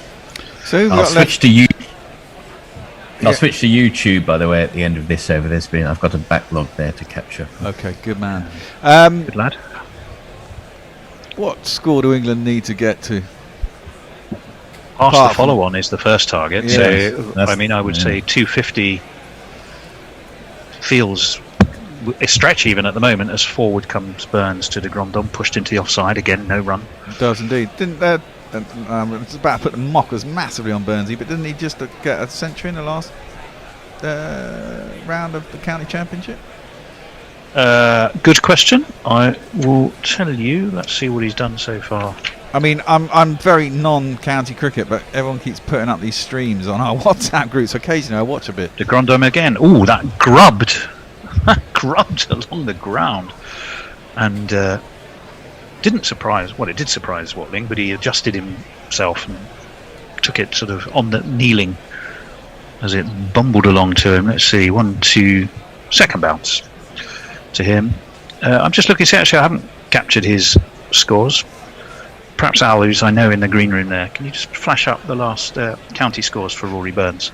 I'm sure he got a ton. It might have been an innings. It was certainly in the last 3. Well, he got 60. I'll tell you what. No, he got 64 and 104 against Middlesex in May, and he got 75 against Leicester and 80 against Hampshire. So, yeah, he is racking up some runs in the county championship. Nice shot. Forward he comes, guides this nicely backward a point. Will get a single and bring Ollie Robinson back onto strike. He just that song "Misshaped" by the Fall, not Full Pulp. I think of that song when I see Rory Burns. Misshapes tasted lovely and really delicious, but they looked extremely ugly. What are they? Like Rory Burns. Misshaped. They were the sweepings from the chocolate factory floor that didn't meet the shape criteria to go into the main chocolate bars. That one's left by Robinson outside of his off stump. And I think workers were traditionally allowed to take the misshapes home at the end of the week. Again, if you were to be walking up to Rory Burns in a pub somewhere, that might not be the first thing you'd tell him, is it? I don't know. Rory, you remind me of misshapen chocolate. Big dreads there from that dude. The ones they couldn't sell that they'd let people take home for free. This one driven by Robinson, driven nicely straight to mid-off, no run. But wonderfully delicious. Oh, yes. Well, chocolate's chocolate. Exactly. You know, it doesn't. It's just because it's not perfectly teddy bear shaped or whatever it's supposed to be. I mean, it's still going to taste of chocolate. Absolutely. Yeah. We're looking at that earlier wicket of Pope. First ball of Root. First ball in the morning, and that's a replay, so I won't get excited. I just still can't understand why that wasn't given out on the field. I mean, that was just the plumbest of plum LBWs. That was a shit shot. Lawrence, I have to say, that was an extraordinary shot. No footwork, wafting outside of his off stump, hacked to third slip. The ball, though, that got Bracey, again, you talk about poor old Johnny Bairstow and the gap between bat and pad, and I think Bracey will want to have another look at that because the feet went nowhere and the bat. Well, yeah, but if it really been set up as well. I mean, that's what I mean. I mean, this is another level, isn't it? Tim Southey's operated against the best batsman in the world for years, and he really set him up there. He bowled a lot of straight ones, a little bit wider, a couple of away swingers and nippers out that went sort of well wide of his off stump, and then it's the experienced and effective Southey continues, who's coming around the wicket, and he's pulled by Burns, but he's pulled down to deep backward square, and actually will only get himself a single. Will bring Robinson back onto strike. Well, we were saying, weren't we, that with that inexperienced middle order, we needed Root and Burns. Did England to occupy the crease for at least an hour this morning, and that aspiration lasted all of one ball. Absolutely.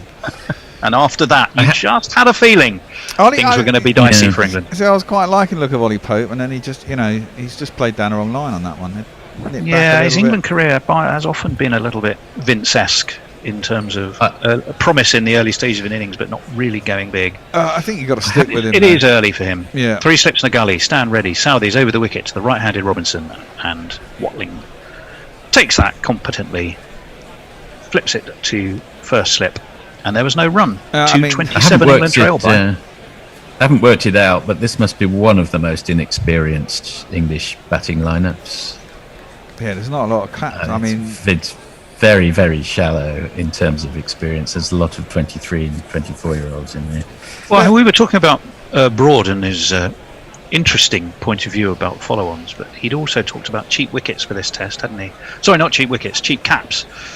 I'll just hold that thought for a minute as in comes Southey to Robinson, who plays this delightfully, but flicked really just straight to mid-wicket.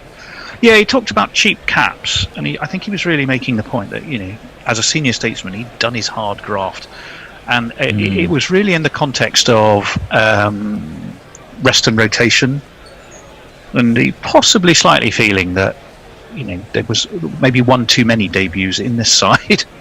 One or two, probably. I mean, Fred's point about Wokes is true. I mean, I know the guy's been away from home a lot, but he's not really played a lot of cricket, and maybe that's part of the reason why he's not in the side. But a bubble is a bubble. I think that's England's point of view of rest and rotation, as this one is guided low by Robinson to second slip. I mean, I wouldn't have nice minded soft hand seeing there. I mean, I do get it. Chris Woakes coming at 5, to be honest. Well, I mean, it's not a bad life to have being an international sportsman, let's be honest. You're well paid and you're doing something you love, supposedly, anyway. Yeah, I take your point there. On the one hand, you can look at the Woakes situation, you can go, he really didn't play that much, but he was away from home, he was in a bubble, he was training every day, and unless you've actually lived in a bubble, I'll just hold that thought. In comes Southey, back foot. Robinson had to hurry that a little bit. Sort of tidily onto his off stump by Southey. Went into the offside, no run. So even if you're not actually playing competitively, so there's a different strain on your body, but the mental strain of bubble life, I can imagine, is quite restrictive. And I think the ECB have taken the point of view that whether you were playing or not, that takes its toll, and you need a bit of a rest from it. I'm not saying it's right or wrong. I'm not sure. I mean, he got back from India a month ago now, didn't he? He did. Southey turns the top of his mark. He's in from wide of the crease, and Robinson very nicely plays this away to the offside, and there's no run. 151 for 685 kilometres an hour. That from Southey. It's the end of the over, and gives us a chance to catch up with what you're saying to us and to each other. 40, what you got? Yes. Over to YouTube. Andrew Cook. No, New Zealand would want to bat again. They don't want to win, really. They want the batting practice, especially for those that failed the first time. But Greg Wilson, Andrew Cook, New Zealand would be super keen to win this match. A Test series win in England is a very rare thing. It would be very special for New Zealand. Only once ever, I think, for New Zealand. Am I right? Well, in terms of a series, that's 1999. Yeah, I think that's true. Andrew Cook, again, I think secondary concern, really. First would be IPL money for the players, and then WTC final. This series was only announced when New Zealand qualified for the final. This one is delivered by de Grandhomme, and Burns has a little bit of a fish outside of his off stump, but it's through to Watling, and there's no run. And just to finish off, a couple more. I do love a traditional England collapse, and Joshua Letchford. Ollie's jingle is really rather lovely. New Zealand have won 2 series in England. I'll take that back, as this one is played nicely by Rory Burns away into the onside. There's no run. I mean, the other thing... They won in 83? Was it 83 they won? I'm just having a look. They won 99, as you rightly said, and 86. You weren't far off. 86 they won. 86, yeah. I mean, you've got to think, of the top 6 in this side, top 7...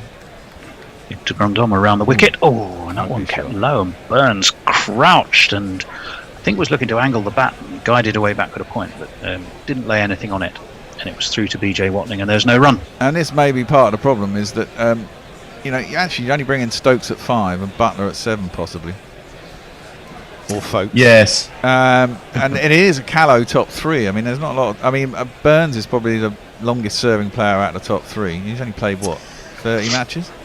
Well, he's certainly playing this innings as de Grandhomme is in and has 2 slips, and he just pushes it back to de Grandhomme, who went to throw the ball towards the batsman, thinking he was out of his crease, and didn't actually manage to pick the ball up. It wasn't a particularly good look, although we did see the funny side of it. I think we probably can't stress often enough how good a New Zealand side this is. I had a look at the 1999 New Zealand side. Horn, Bell, Fleming, Astle, Twose, Macmillan, Perori, Cairns, Nash, Vittori, O'Connor. Maybe 3 of those would get in this side, would you say? Well, you can tell us which 3 in a moment, as this one is played back to de Grandhomme. 77 miles an hour.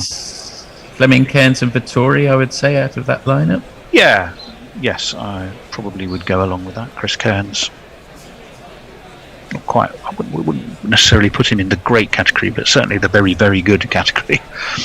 151 for 6, England. Yeah, certainly Vittori would get in as the spinner, and Fleming would get in.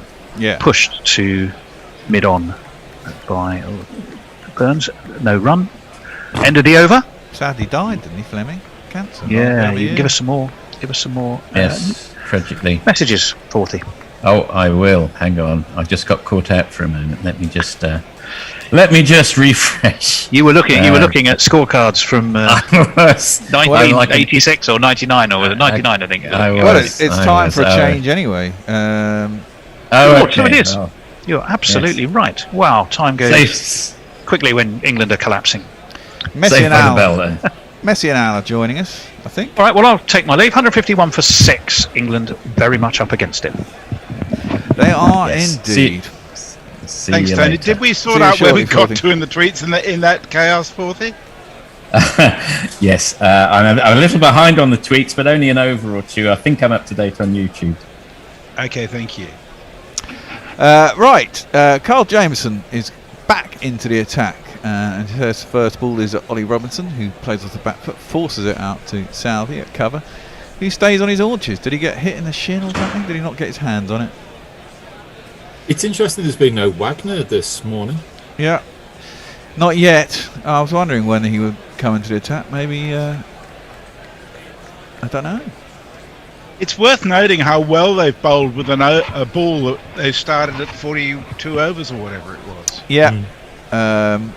Jameson is in and half driven at by Ollie Robinson. Bat away from pad and just dribbles back up the track, fielded by Jameson. There's no run. Yeah, England's batting lineup is a bit callow, isn't it, really? Not a lot of experience. And, yeah, not done particularly well. I'm interested in those comments from Broad, though. The cheap cabs one. Yeah, I'm not sure how you can really face him in the dressing room if your senior bowler's saying that to you. That's kind of that's a filthy shot, but he's got away with it from Robinson. Don't know what he was trying to do. It's like a paddle, very slow motion pull to a length ball. It was wide of his off stump, but maybe should have been playing it through the offside. Top edged it, went way over first slip, fortunately, and down, and he's got himself a very lucky boundary.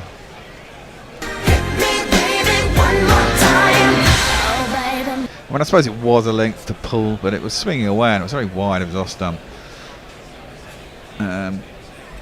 It's generous. It was a rubbish shot. It is quite. That was a shit shot, but he got away with it. So we get 4 runs to the score, and England move on to 155 for 6. Just need 23 runs to avoid the follow-on. With 4 wickets in hand, guided this time. Well, that's generous as well. Outside edge. Yeah, outside half of the bat, prodded at it. Into the ground though, and it's taken at third slip, and there is no run. This is the sort of number 8 that would make Gary Naylor apoplectic, I suspect. He's not, if his county, it remains to be seen whether county averages mean shit in this, because the last 2 batsmen didn't show much. His county average is 32 or something. 22. 20. Oh, is it 22? No, I thought it was 32. Yeah. No, that makes 22 for a bowler's not bad, I suppose. Left alone outside the off stump. Played at it. I think Ollie Robinson jabbed his bat out, but pulled it back. I'll be generous, Messi. You are. That was a and a no ball as well. A no ball, excellent. 1 more run to the total. We need everyone we can get.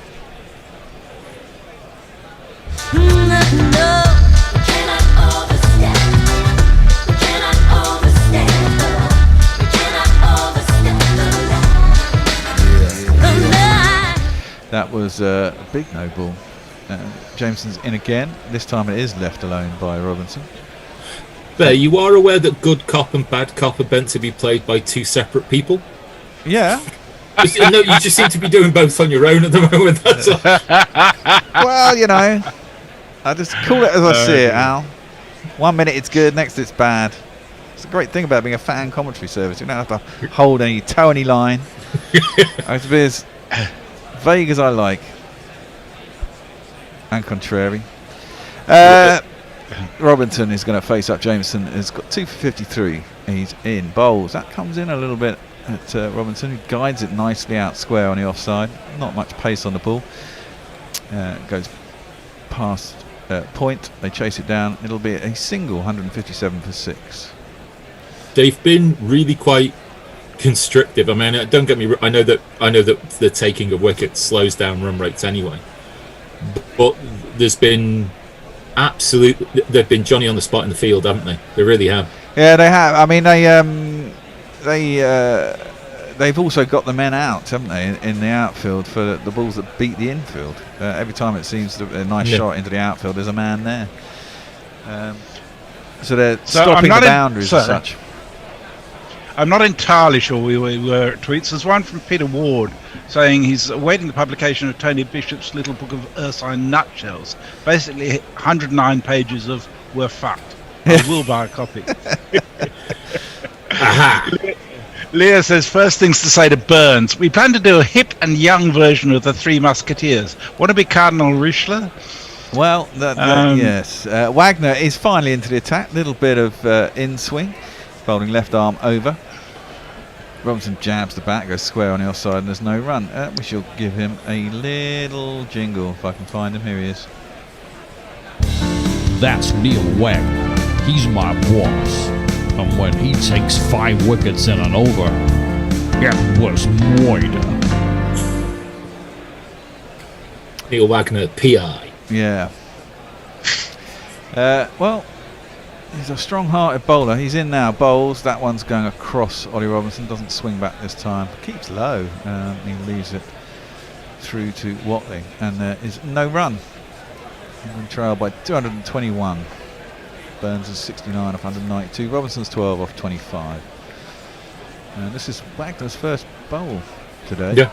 First, I mean, Saudi bowled 25 minutes before lunch. Yeah, he did. He bowled extraordinarily well. I don't know how many overs we've had this morning. Doesn't feel like a massive amount, but then wickets have been going.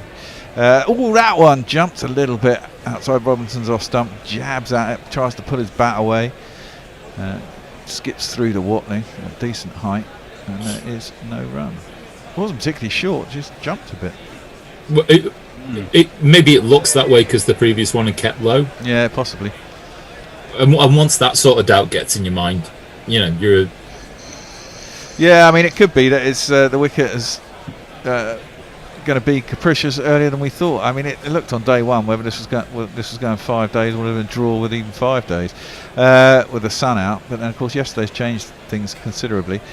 Clipped nicely by Robinson, full length ball by Wagner on his pads, clips it out towards wide, long on, and they'll come back for 3. That was a sweet shot, nice. Yeah, wasn't it? I can tell you that Mogg is surprised in an unsweary sort of way that Robinson's been suspended for one test over some teenage tweets. Yeah, well, I'm sure if we get into that, the Twitter feed will have its own opinion. Yeah, I know it's Martin Crowe, not Stephen Fleming, who died. Of course it was Martin Crowe. That's right. Who was another class batsman who I actually met at when he was playing for Somerset years ago when I was at tour as an under 15. And he showed us his bat. He had a Duncan Fernley Magnum, and it was fucking enormous. But for a kid of 13, the edges on it were about 1.5 inches thick, and that was in 1984. Defended into the offside by Burns. Full length ball by Wagner, and there is no run. Farong thinks it's squeaking a bum time for England. Still need to avoid the follow-on. If that scenario arises, would you send them back in or try to bat on towards a 300-plus lead?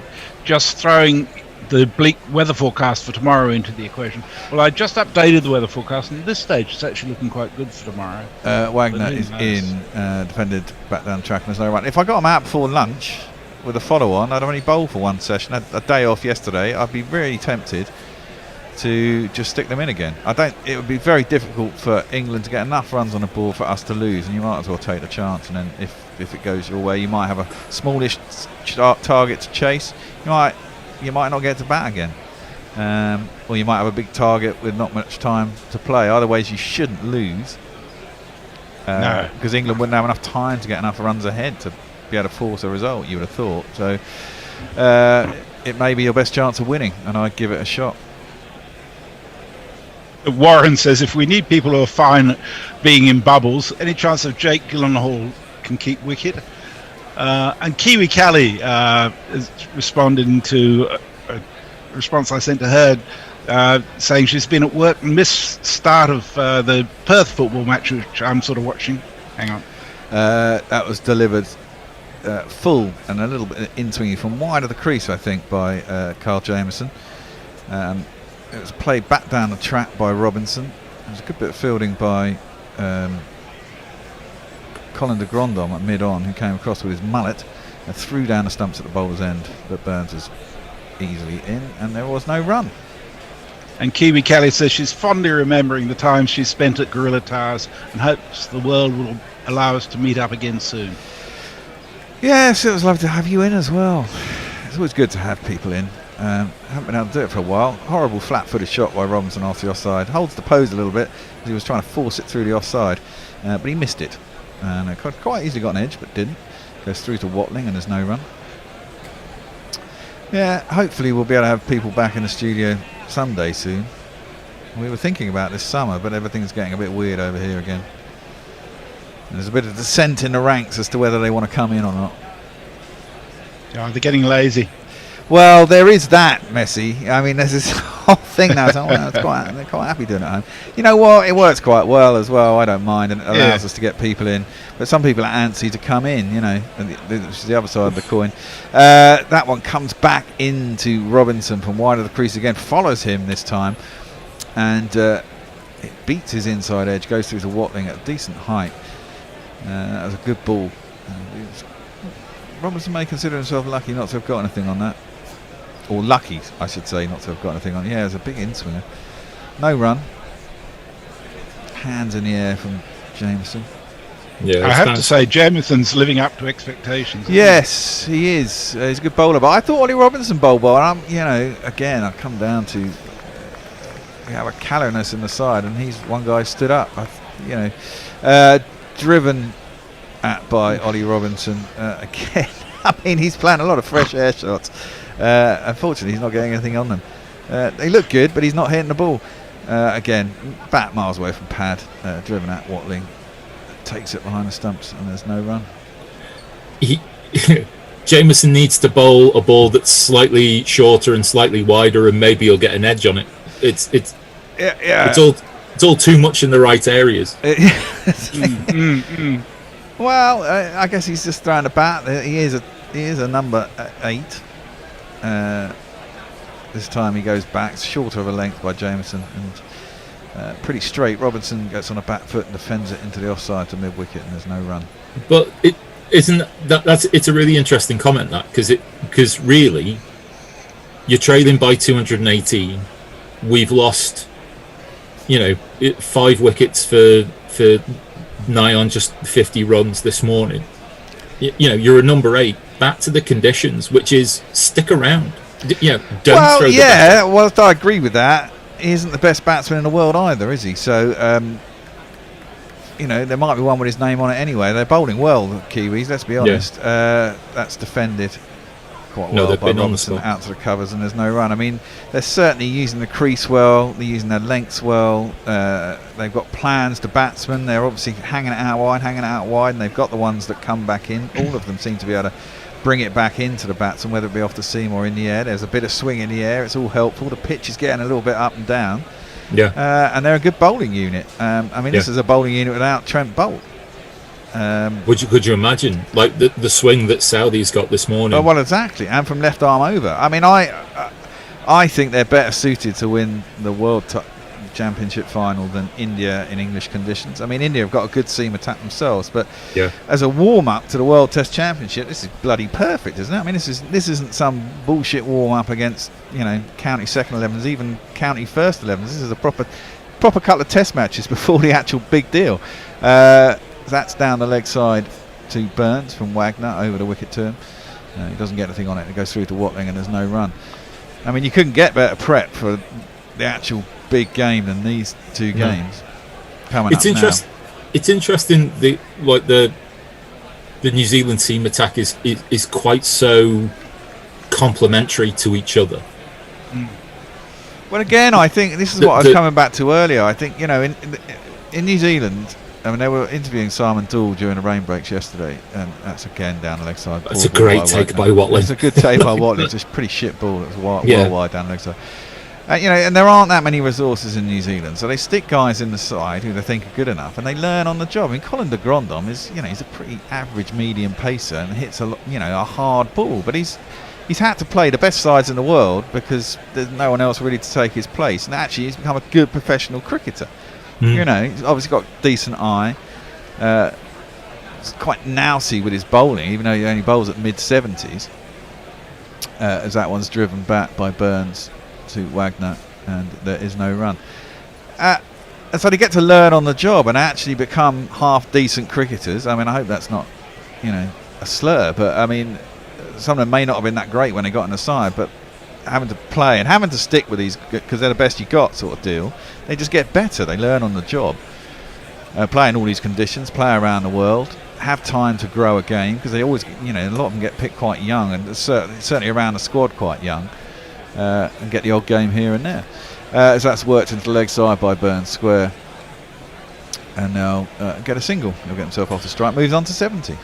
There's something about them that makes them seem somehow better than the sum of their parts, if that makes sense. Yeah, that's what and I mean. I'm not sure what that is, and then again, I'm not sure what makes a team less than the sum of its parts. They don't have, you know, they're a strong. They're a strong. Few tweets to catch up with, Beth. Go for it. You two could go on all day. Peter Lloyd says the other thing with rest and rotation is that you have to consider the whole set of 7 tests. England have taken the view that the bowlers can't play them all, and they obviously can't all be rested in Test 7. So Wokes is being rested now, so he doesn't need to in September. That's defended into the offside, and there is no run. Listen, they'll be wrapped up in cotton wool. They're playing 7 tests over an entire summer. That's 3 months, 42 days of cricket. Of which half of it they should be in the fucking dressing room while the side bats, right?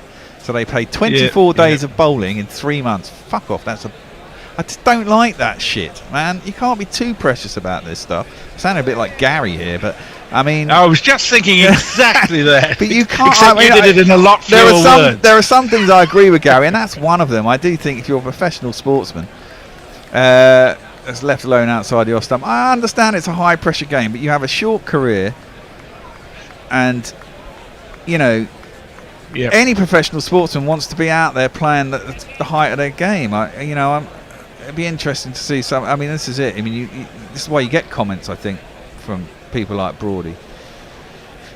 You know, this is modern. This is modern Vogue, and I do understand there's a pandemic, and I do understand bubbles, but it's professional sport, and you've got to put the team out that's going to win. I mean, we were getting a bit fed up of it at the end of India, but if you're in your home territory, maybe it should be a little bit different. Mog says, I'm not sure it'd be wise to let Chris Cairns into any sides today. Steve Kellett says, I see England are making up for lost time by collapsing like a badly assembled wall. Yes, that's very English, isn't it? First test of a summer, we're bound to fucking lose. 161 for 6 England on. They trail by 217. Burns is 17 on out. Jameson's into him, bowls on his leg stumps, nicely clipped around to long leg. There is a man down there, it looks like Wagner, and they will just get the single. Burns is batting competently. Robinson is taking his chances, is one way of putting it. He's flashed at a few, missed a few, but he's got himself to 15. A couple of nice shots. But he isn't a batsman, let's put it that way. I had high hopes for Bracey, but that didn't last long. What do we reckon? Was that just a ball that's too good and will get lots of left-handed people out? Or it was a good ball, let's not be honest, and he was set up. You know, there was a lot of away swingers and straighter balls. That's dug into the pitch by Jameson, doesn't really get up. Robinson goes on the back foot, jabs it into the ground, bat away from his body again. No run. You know, I just think he's a bit green, isn't he? Gets a good nut first up. You can't judge him on that. He's got this innings. He's probably got the next test as well, unless they bring Billings in. I don't know. I mean, he seemed to do all right behind the stumps. A couple flapped onto the ground, but he didn't seem to make any major mistakes. I think standing back is a lot easier. We've only got full seamers and Root. All day he seems to keep all right to Root, really. That's clipped into the leg side. There's no run. I mean, he is a genuine wicket keeper, isn't he? I mean, he does keep. Is it Gloucestershire he plays for? I think he does keep for them. So he is a genuine wicket keeper. He does it day in, day out. So I guess you can get by at that. You don't need someone with really quick hands for stumpings like you do in India. So I mean, that's why England play Butler so often in England, isn't it? Really, I mean, keepers standing back generally, it's a lot easier than standing up, and you can get away with not your best keeper most of the time in that situation. That's defended back down the track by Robinson on the back foot once more, and there's no run. I do feel a bit sorry for Folkes though. I mean, he's hardly ever going to get to play in England because of the way that England want to play the game here. And he gets his chance. You know, Butler's having a rest for 2 tests, absolute stick on for 2 tests of the home crowd, and then goes and fucking slips up. I mean, what can you do? What can you do? Exactly. One of the dads from my son's cricket. My son's football team is at Lords today. Has defended out to cover. There's no run. He's a Kiwi. It's quite funny. Yeah. His son, I think, was born here. So be enjoying this. Yeah, I'm sure he will. I'm sure he'll be giving me some shit tomorrow. Dave Wood has an interesting concept. He said, "Imagine if you started suspending listeners for ill-advised tweets. I'd see you around Christmas." Yeah, and we certainly won't be doing that. Well, Nessas reckons Wagner looks like a psycho running in. Yeah, he puts a lot of effort in. I'll give him that. Jameson, last ball of the over he's going to bowl. He's got 2 for 55. He's 19th over he's bowling. That's full. And driven up to mid-on by Robinson. Can't beat him. And is no run to end that over. So, we've just got a tweet from John Wetclaw, who was directed to us by Sally R56 to come to Guerrilla Cricket. And he says, "Cheers, you just changed my life in Tasmania." So welcome, John. It's good to have you aboard. Why? Thank you. Welcome to you. We should say there's 8 minutes left to play the GPL. For all those people who want to enter it, we've had quite a few entries this morning. 31 in all, spreading from 233. I would say up to 501, but that was me testing it out, and obviously not wanting to win it, I went for a stupid score. So the real scores are 233 all the way up to 307. That's optimistic. Yeah, I say that's true. Mind you, Wagner comes into Burns, who drives it out to mid-on, and is no run. One way that can happen is England do get out, and do decide to bat again. They would have a lead. You know, if England get past the follow-on and New Zealand bowls out for 200 and low 200s, they'll have 100 and something lead. They'll want to get on with it quick to have a chance of actually forcing a result tomorrow. That's driven by Burns up towards mid-on. Good timing. Didn't really play a flashy shot. Just forced it. Nearly beat the Gondom. He's pretty wide at mid-on and reasonably close, but he got across to stop it, and they didn't get through for the single. I mean, Burns has just got the bat for the rest of the innings. If England to get any score. Well, I mean, if England to get any score, I imagine. Oh yeah, I imagine Broady will come out and hit a swift 16 with 2 sixes, swept somewhere or pulled somewhere. Left alone outside 16? Is off stump by Burns through to Watling, no run. Would that be a cheap 16, or would that be it'll be a cheap 16, but it'll be a thrash 16. It won't last very long. It's just interesting how he's becoming more outspoken in the latter part of his career. I quite like it. I think it makes a change for someone in the setup to actually. There's conflicts everywhere in sport, and people have opinions, and we don't get to hear them enough, really, from the people who actually play. It's all fucking media speak. Cut out to deep backward square by Burns. He'll get himself a single. He's looking pretty comfy. The Light Royaler says, "We lost a whole day. Hold on, why aren't they trying to make up time by starting earlier? I sense a conspiracy." Now, I saw an interesting theory on this yesterday. The reason you can't start earlier is because they're trying to appeal to the young crowd who don't get up before midday once they get over their hangovers. No, I think it's because they've told everybody what time it's going to start on the ticket, and they don't want to start with as full a crowd as possible. That's partly that, and also it's in England. It's dark light till 9 o'clock anyway, so it's easier to go at the end of the day. Yeah, but what if it rains then? Why not give yourself the best chance at both ends? Well, yeah, I suppose that is. Wagner bowls across Robinson, who fishes at it a little bit, but it's very wide and he misses it. Goes through to Watling, there's no run. After all, they lost 90 overs yesterday, and they're only going to make up a maximum of 16 of those. Which they're not actually going to make up. They might actually get 90 proper overs in the Yeah, extra time. Because the last few days they've been 8 overs short. But we may well still get a result. I'm not as fussed about that sort of thing as Gary is. That's prodded out to the offside by Ollie Robinson to a vacant cover. So they'll get through for an easy single. Yeah. Wonderfully named Ulysses Wilberforce says, personally, I think Jameson should base himself out of England for the remainder of the season. Bowling UK conditions refined Hadley over all those years. I'd return every summer for the next 3 seasons at least just to learn. I think that would be brilliant. I think there would be 18 counties that would love to have his services. Who? Absolutely. Carl Jameson? Yep. Yes. Yeah, oh God, yeah. Oh, bit of It's spin. interesting to see Michael Neser doing so well for Glamorgan at the moment too. Right, so this is going to be a lot. Well, maybe trying to get an extra over in before lunch. But it is going to be when I can find him, because I can't find him. Here he is. Centenor baby, get some drift into the pads for me. Been an awful good Kiwi. Centenor baby, and dart them in quickly tonight. Is that jingle by Siri? Yeah. I think it was originally for no, I think it sounded good. And we kept it. I quite like that. Alright, we still haven't had a ball from Santner. He's only bowling his 4th over. He gets one at Robinson just before lunch. What's he going to do? Toss gives it a lot of air. Just pops forward to Robinson. That was very loopy. And Robinson loopy and drifty. It wasn't very drifty. It was just basically up and down. Too full and easy to defend.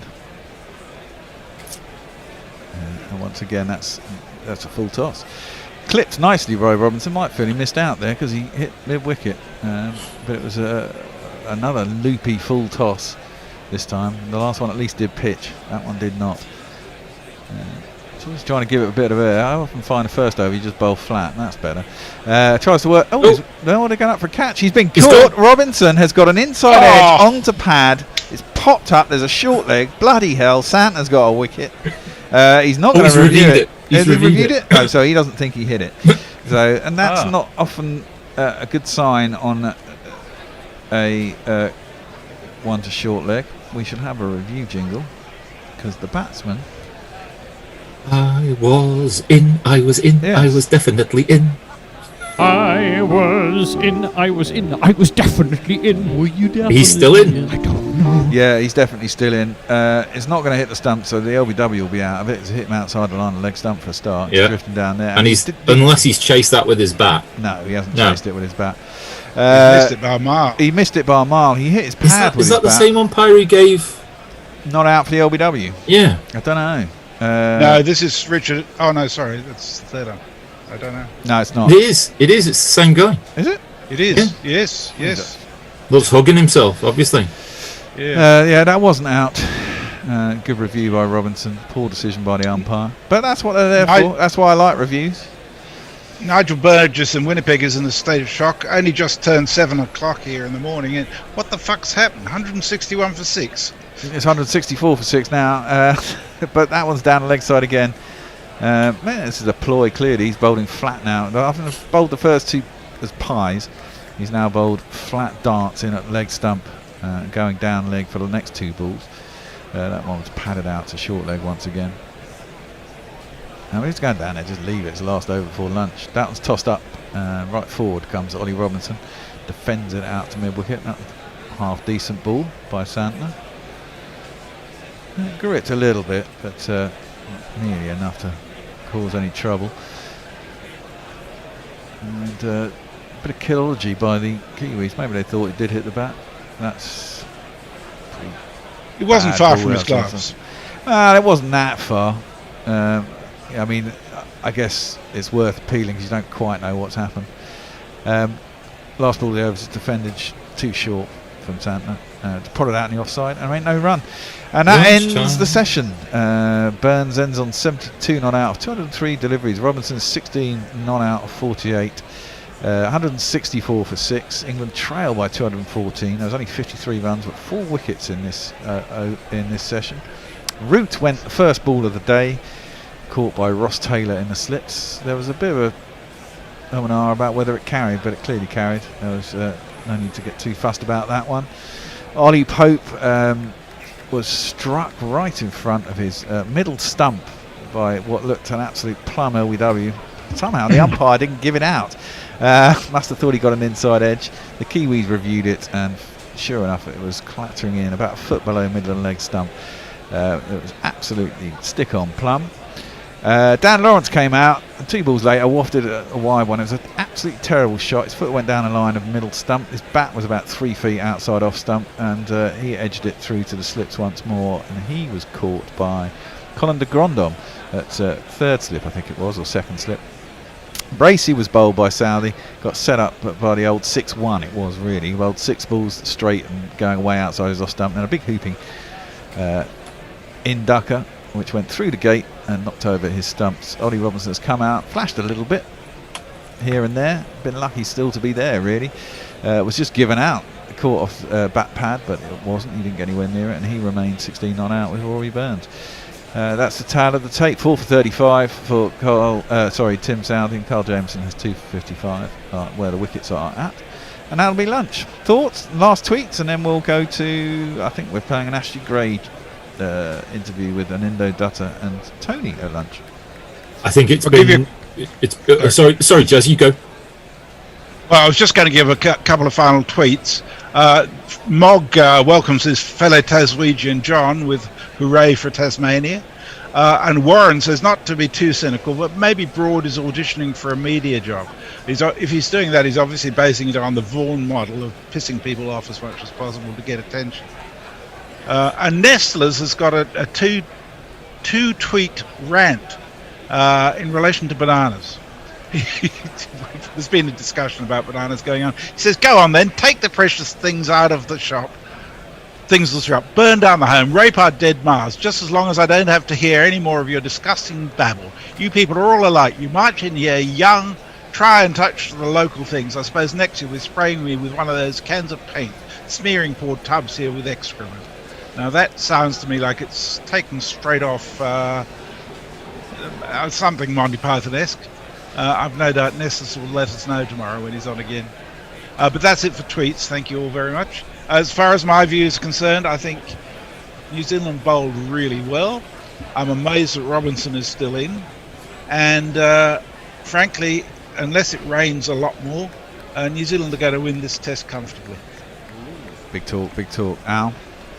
I think it's definitely New Zealand's morning. It's been nice to see Burns be resolute and remain in for the whole of the session. Southey's been outstanding. The next target has to be 178. Passing 178, the dimension of the test changes again and brings the draw far more into the equation as far as I'm concerned. But we'll wait to see. Yeah, I agree with that. Mainly. Right, okay, we will see you after lunch. People bringing you commentary then will be Hendo, Grubby and Forthy. Oh, we're having Grubby in. It'd be nice to see him. Haven't seen him for a while. Right, we're going to go to Anindo, Ashley Gray and Tony talking about writing about cricket, and we shall see you shortly. See you later. Sort of drawbacks of the trade, I suppose, is that you learn how to do things in a certain way, and that kind of works for me. But I've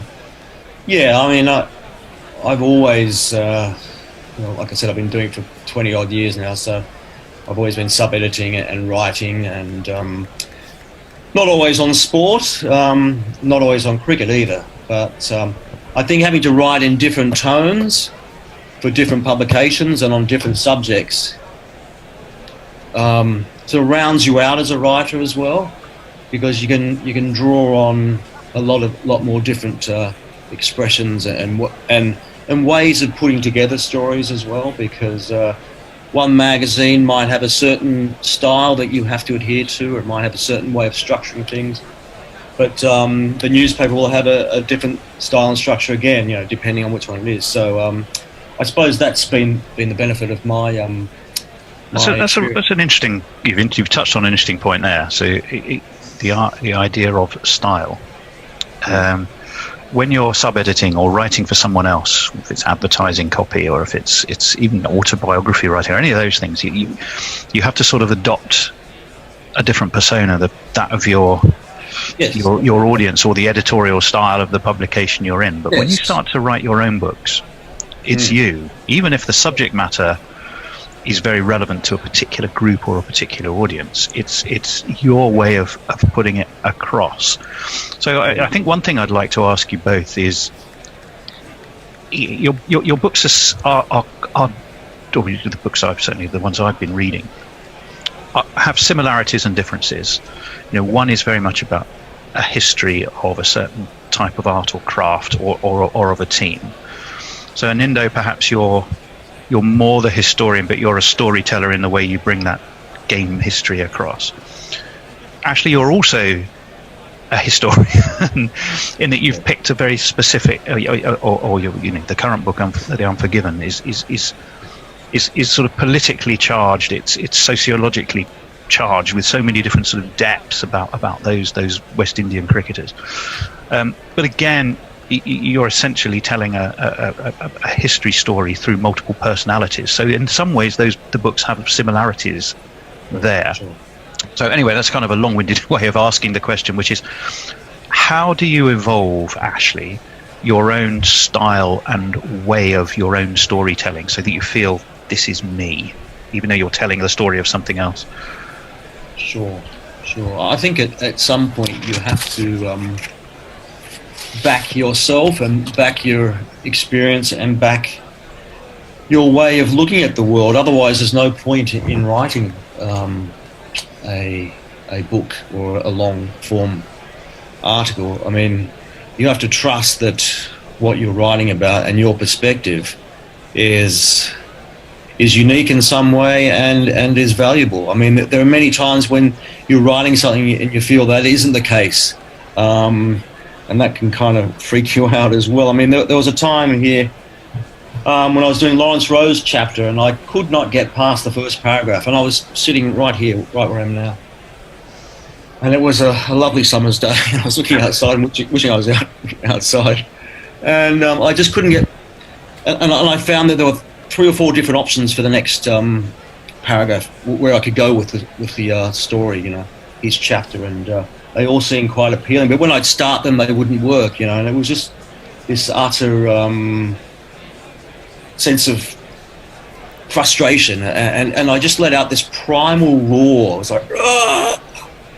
And it didn't work, by the way, but I had to go on, and even, I've got a book here from Neville Cardis, his autobiography, and it's got some great stuff in here, because obviously he wrote for the Manchester Guardian, but there's an interesting bit here which I really related to when he said, the Manchester Guardian was a great but dangerous school for young journalists.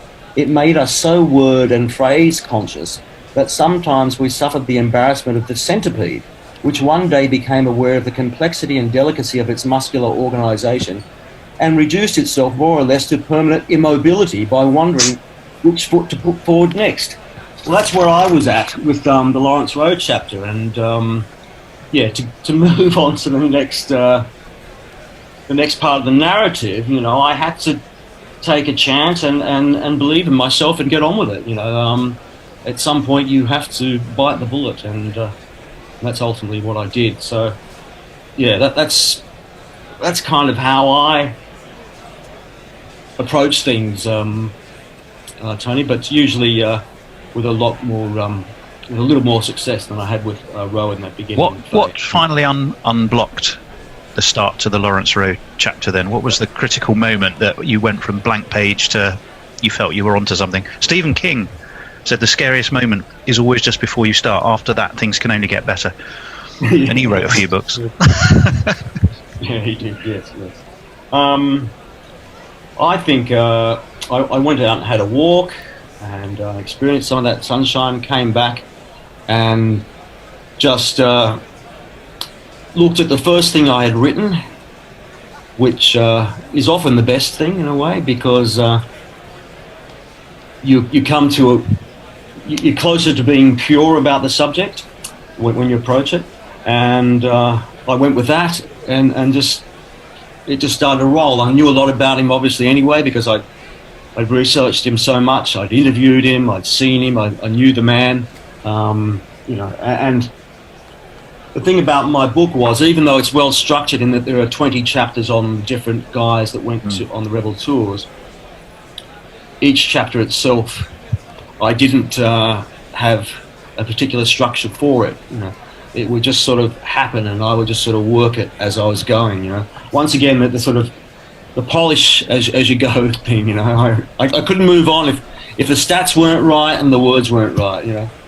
Like you were saying before, if the stats aren't right, you can't go.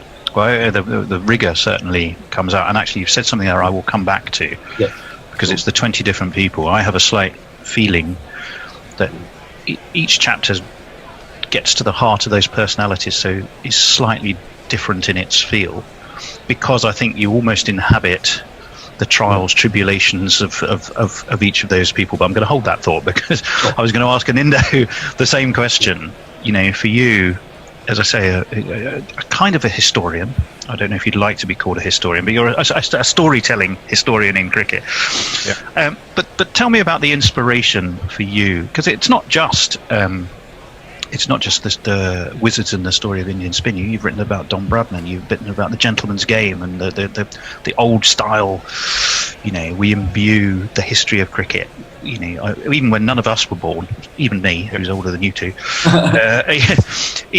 you somehow in your mind have a vision of what cricket was like that is actually probably black and white and men running around impossibly quickly.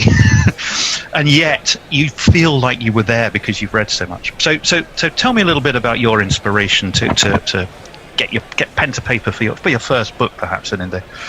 Yeah, it's interesting, Tony.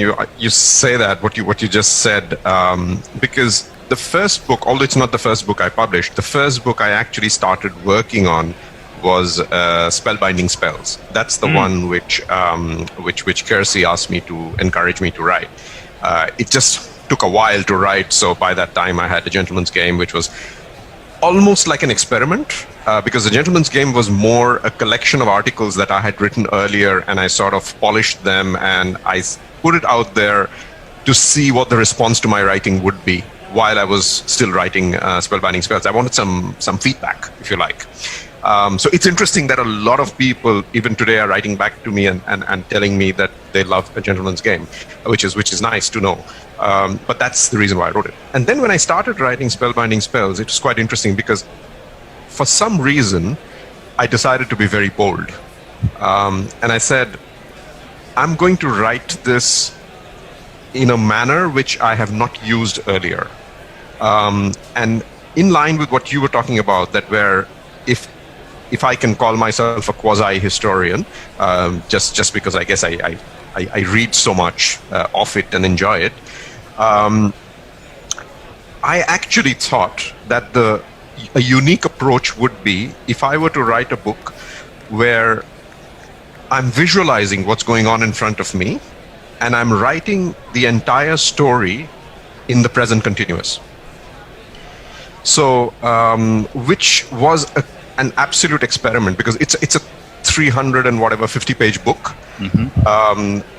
And it had to be right because the facts in there were very important. It was the first book ever written on single bowling spells. So no one had really dissected a single bowling spell and, ranked them. So I have, I think, 6 chapters with 7 of the top bowling spells, which first I had to make sure, cross-referencing, that I didn't make a mistake. And thankfully, in the last 4 years, no one's come back to me to say I've made a mistake. But, maybe someone will someday. Well, no, you're the reference. Yeah, if you say it's true, it's true. Well, they'd have to go back to a lot of archives to prove me wrong on that one, because for the 19th century spells that I wrote about, a lot of them, I have to say, are quasi-conjecture, because you only have the scoreboards. There's nothing else. And you look at those scoreboards, and then you try and cross-reference a bit of writing from somewhere about the match, and you try to make up your mind as to whether it was logically a single spell or not. And then I thought that if modern readers read it, they can't relate to the same way to an 1890 test match as I would. So why don't I narrate it like someone would watch a match on television, as if it's happening in front of them. So my entire book is written in the present continuous. And I can tell you I was one tired man by the time I finished. Well, that's definitely something we're going to come on. Now, you both said something here which I think is really interesting. It's almost as though you're cricket statisticians and historians first, and then the writing wraps around that. And is that perhaps something that's sort of almost unique to the sport that we have in common, because it is so incredibly rich in data to start with? I think if I may just take that one for first. I think it is unique, but then it's a huge challenge as well, because if you only depend on the statistics, you're going to get a critic or multiple critics coming and telling you that you're just regurgitating statistics, right? And that's not the point. The point is to tell the story that the statistics suggest. And I think therein lies the art. Right? Isn't that what Neville Cardus was famously so good at doing? You know, he didn't rely upon just the stats and the chronology of the game that he was talking about. Quite often he wasn't even there.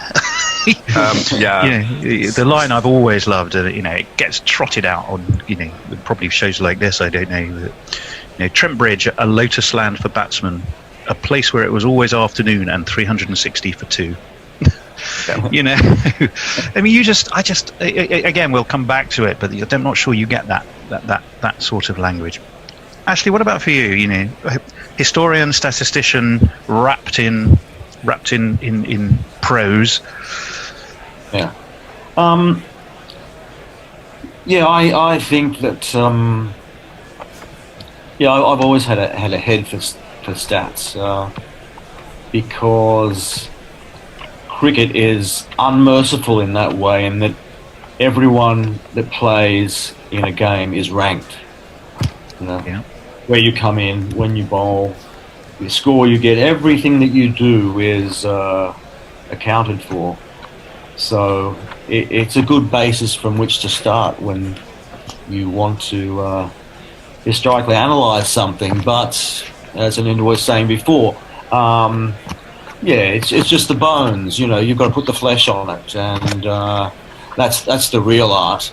But it's just so important in cricket as well to get those stats right, because they can be interpreted in so many ways, and if you haven't got the right one to work with in the beginning, you're not only doing the record books a disservice, you're deceiving your readers. So you have to get those right. But I would consider myself a writer before I would consider myself a... Well, yeah, it's interesting you say that, because if when you think about the Unforgiven, interestingly enough, there are stats in there. Of course there are. And that's why I put the scorecards at the end.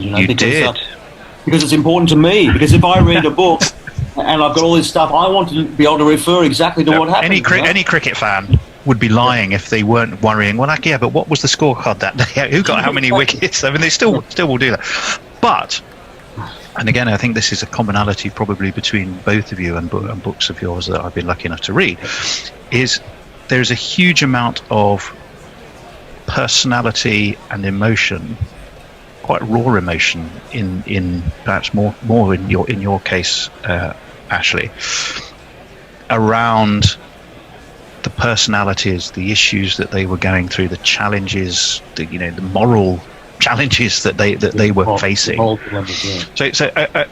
stats alone are never going to tell that story. What was the point at which you said there is a really deep seem to mine here that goes far beyond just cricket and led you to that book?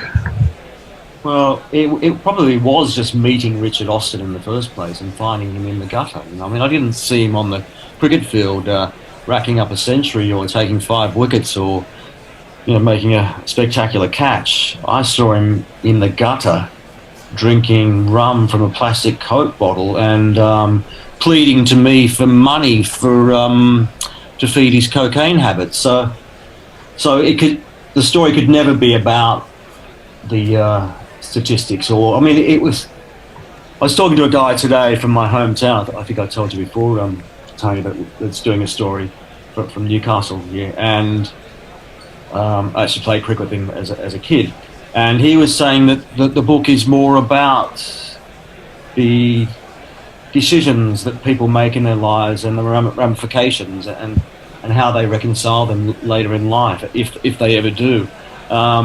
So yeah, that always had to be the focus for me. I had to get the other stuff right, because to not do that would be to the price of the ticket. Fall out with so many cricket fans, and also myself, because I got to get these things right. Because if you want to get your argument right, stats have to be right. So but the story is about people's lives and how people make calls on their lives that sometimes are wrong and sometimes can lead down very dark alleys. So that's more what it's about, and also the political ramifications. There are so many variables, other themes that sort of interweave there, and it got so complex at one stage that I just thought I couldn't do it. I just thought there's just so much going on in this book. It was doing my head in. But I'll just quickly give you a little anecdote. It was Christmas night 2018, just before Christmas, and I was having lunch with a mate up in a suburb here called Marrickville, which is in Sydney's inner west, and we were having some Vietnamese, and I was telling him about my problems about the book, and I was halfway through it, and I didn't think I was going to make it to the end, and we were outside, and I looked up at a building across the road, and there was a mural there, and it was a mural of a picture of Nelson Mandela, and it had a big painted picture of him, and also had a quote down the bottom, and the quote said, "It always seems impossible until it's done." And it just felt like he was speaking to me, because he was South African. The book was about South Africa. It just felt like a very profound moment for me, and I just thought, well, okay, I just got to do it. It's all you can do in those situations. Anyway, yeah. So ultimately, Nelson Mandela helped you to get to that's quite a story. And Indo, what about you? I mean, your book again is certainly all of them really, but certainly Wizards it is about a range of different personalities and personal stories that are wrapped in the statistics of that show achievement ultimately. Who stood out for you, perhaps not just for achievement, but as a personality, where you felt that the backstory around the individual was as big, or perhaps even bigger than the sporting achievements themselves? Was there anyone in there you'd pull out? Yeah, there'd be a couple of them. The first one is the person I start the book with, and who just historically happened to be chronologically the first Indian spinner as well, Palvankar Balu, and it's an incredibly interesting story from a sociological point of view, from a political point of view as well. Besides the cricket, so he was not only India's first spin bowler, he was also from the untouchable caste of Indian society, and at a time when Mahatma Gandhi had not even started his campaign against untouchability, here was Balu, the best spinner in the country by far, known in places as far off as Surrey, where nobody had ever seen him bowl, but they wanted Surrey. Yes, and they wanted him. They wanted him. The wild back of beyond. Exactly. from where he was in Pune. Yeah. Oh right. Well, yeah. Yeah. So it was interesting, and then so how he came through that whole sociological barrier, if you like, and then became the famous man that he was. And I think that's an incredible story. And then he became a politician. He was a failed politician, but that's in the end he sort of he went out of politics. But then he became unofficially the first untouchable to ever captain a team of Hindus, which was just an incredible achievement. So I just found that fascinating, and also his craft, of course. And then there was the story of Subhash Gupte, who's rated probably the best spinner in the world at his peak, when the administrators basically threw his career away, and he left the game disgusted, went off to the West Indies, never came back.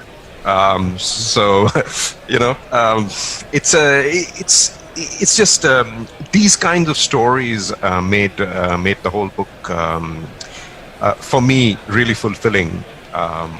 And just on a question that you were asking earlier, I was just thinking about that in terms of when you were asking how you write it, and Ashley was talking about his struggles with Lawrence Rowe's chapter. So I write in a particularly disjointed manner, if you like. I don't know anyone else who writes like that, where if I have a book of 20 odd chapters, at any point in time, I'm writing 10 of them. It's just... well, I that's the way I work, because, I'm maybe from my banking background, I'm just used to multitasking in different ways, and I get bored very easily. So if I'm working on 10 completely different things, if I get stuck on one, like you said, you got stuck on the first paragraph, I just leave it aside for the next 3 weeks, and I work on something completely different. That's how my father used to attack the crosswords, particularly with the paper he used to read. He'd say, don't get stuck on one clue. If you can't do it, move on and come back to it. And you'll probably find, while you're trying to solve one clue somewhere else, the one you were originally stuck on, the answer will come into your head. Yes. Yep. Sounds very sounds quite similar. What about you, Ashley? That sounds quite reasonable, a ninja. And makes me sound quite unreasonable, really. But are you more linear in the way you tackle your I couldn't write a couple of chapters at the same time. I had to get really involved. I had to get a feel for the people I was writing about. Often the closest I came to what a ninja was saying is, sometimes I'd have to make calls or field calls from guys who were important in other chapters. I just have to record that and slot that away. But I would just focus on one chapter and totally immerse myself in it, because I'd be doing a lot of archive reading as well about the guys. I'd be going through the interviews that I'd done, looking at the photos I'd taken of them, the videos, really immersing myself in who they were and what their personal culture is. So that's just how I work, and it works for me in this instance. But I admire an India's way of going about it, and I wish I could do it like that. Yeah. Do you? I mean, at the end of the day, you have a market, people who will read books. You have publishers who are the conduit through which your wisdom and storytelling gets to that market. Do you ever get any publisher pressure? The dreaded deadline curse, was that ever an issue for either of you? Ashley, what about you first? Yeah, it was. I mean, the thing is, my publisher pitch, they're really lovely people, and I respect their publishing nous and their ways of going about things. But there was a time when I requested like a 6-month extension, which was because there were certain people who were holding out on me, you know, for the book, and weren't coming around, and you know, and I didn't want to put out a half-baked book. You know, I didn't want to put out a book that didn't do justice to myself as a writer, but also the guys, you know, and the tours and what really went on, and the fullness and wholeness of it. So I requested an extension, and I mean they weren't that happy about it, but they understood that, you know, it had to kind of happen. And then towards the end as well, you know, because cricket is so stats based, as we've said before, you know, you have to get these things right, and I was just so anxious and worried about it, about putting out a book that had, you know, one fact that was wrong in it, you know. So I drove them a bit crazy at the end with my insistence on checking, you know. But as well, you know, these were living these are living people, you know, and to do justice to them, you have to get the facts right. I didn't want to have one of them say, well, no, I didn't play there in that game, or no, I actually got 54, not 53, or, you know, just those little things that can really shit you if it's written about you. But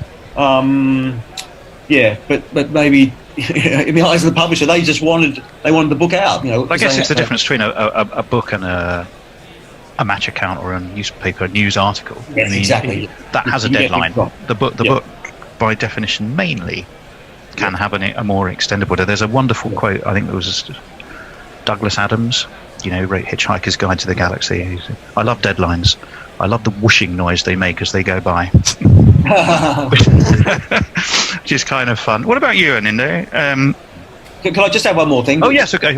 I did ultimately get the book done, obviously, but I also had, you know, my wife was very helpful because she's a copywriter as well, and I was running copy past her, and she doesn't know that much about cricket, but she knows where the emotional punch is in a sentence, and, you know, how to make that come out.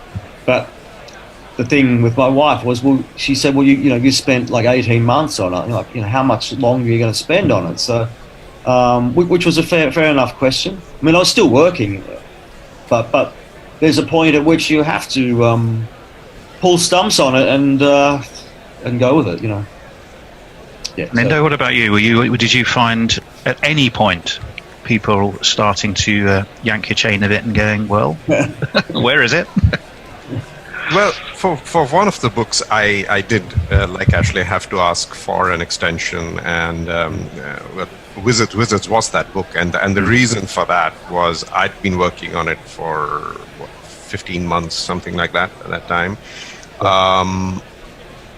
and the book had been commissioned as a 60,000 word book, more or less, and I ended up submitting 115,000. It's just because I honestly had no idea at that point in time how much more work was involved in terms of the people I was researching and writing about, because there were just so many of them who I actually didn't have an idea, from the 1930s, 40s, 50s, who were as significant as they had been at that time, until I started going back to the archives, reading about them, etc. Because you don't hear about them because they haven't gone and taken 8 wickets in an innings. Right? Sure. But they've done other very significant things which you need to talk about. So that took a while, and I rewrote the book 3 times. So because I was not happy with my writing. I thought I was happy every time, but I wasn't. So in the end, plus my wife didn't like it. Was she your biggest? Well, you've got something else you got in common. You've got supporters and critics wrapped up in because she's not she likes cricket, but she's not a huge cricket fan. But then she knows that as a lay reader, when she reads it, is it interesting? Is it what she wants to turn the page on? Right? And that's valuable feedback. So that's what I mean. So I had to ask for an extension. Where I got lucky was that the editor who's worked with me on my last 3 books, and the third one is not a cricket book. It's a sports book, but it's going to come out either end of the year or early next year. He himself is a huge cricket fan and a writer. So he understands the process, and he's pretty accommodative in that. And I think from his experience, what he does is he actually gives quite a long rope to writers in terms of the actual publishing time, so that when writers come back and ask for an extension, it doesn't upset their schedule. Yeah, I guess there's always that. So that's but the new one, The Greatest Year, that was an exception because it's the 50th year of the 1971 victories, and they literally took the call that they wanted a book out there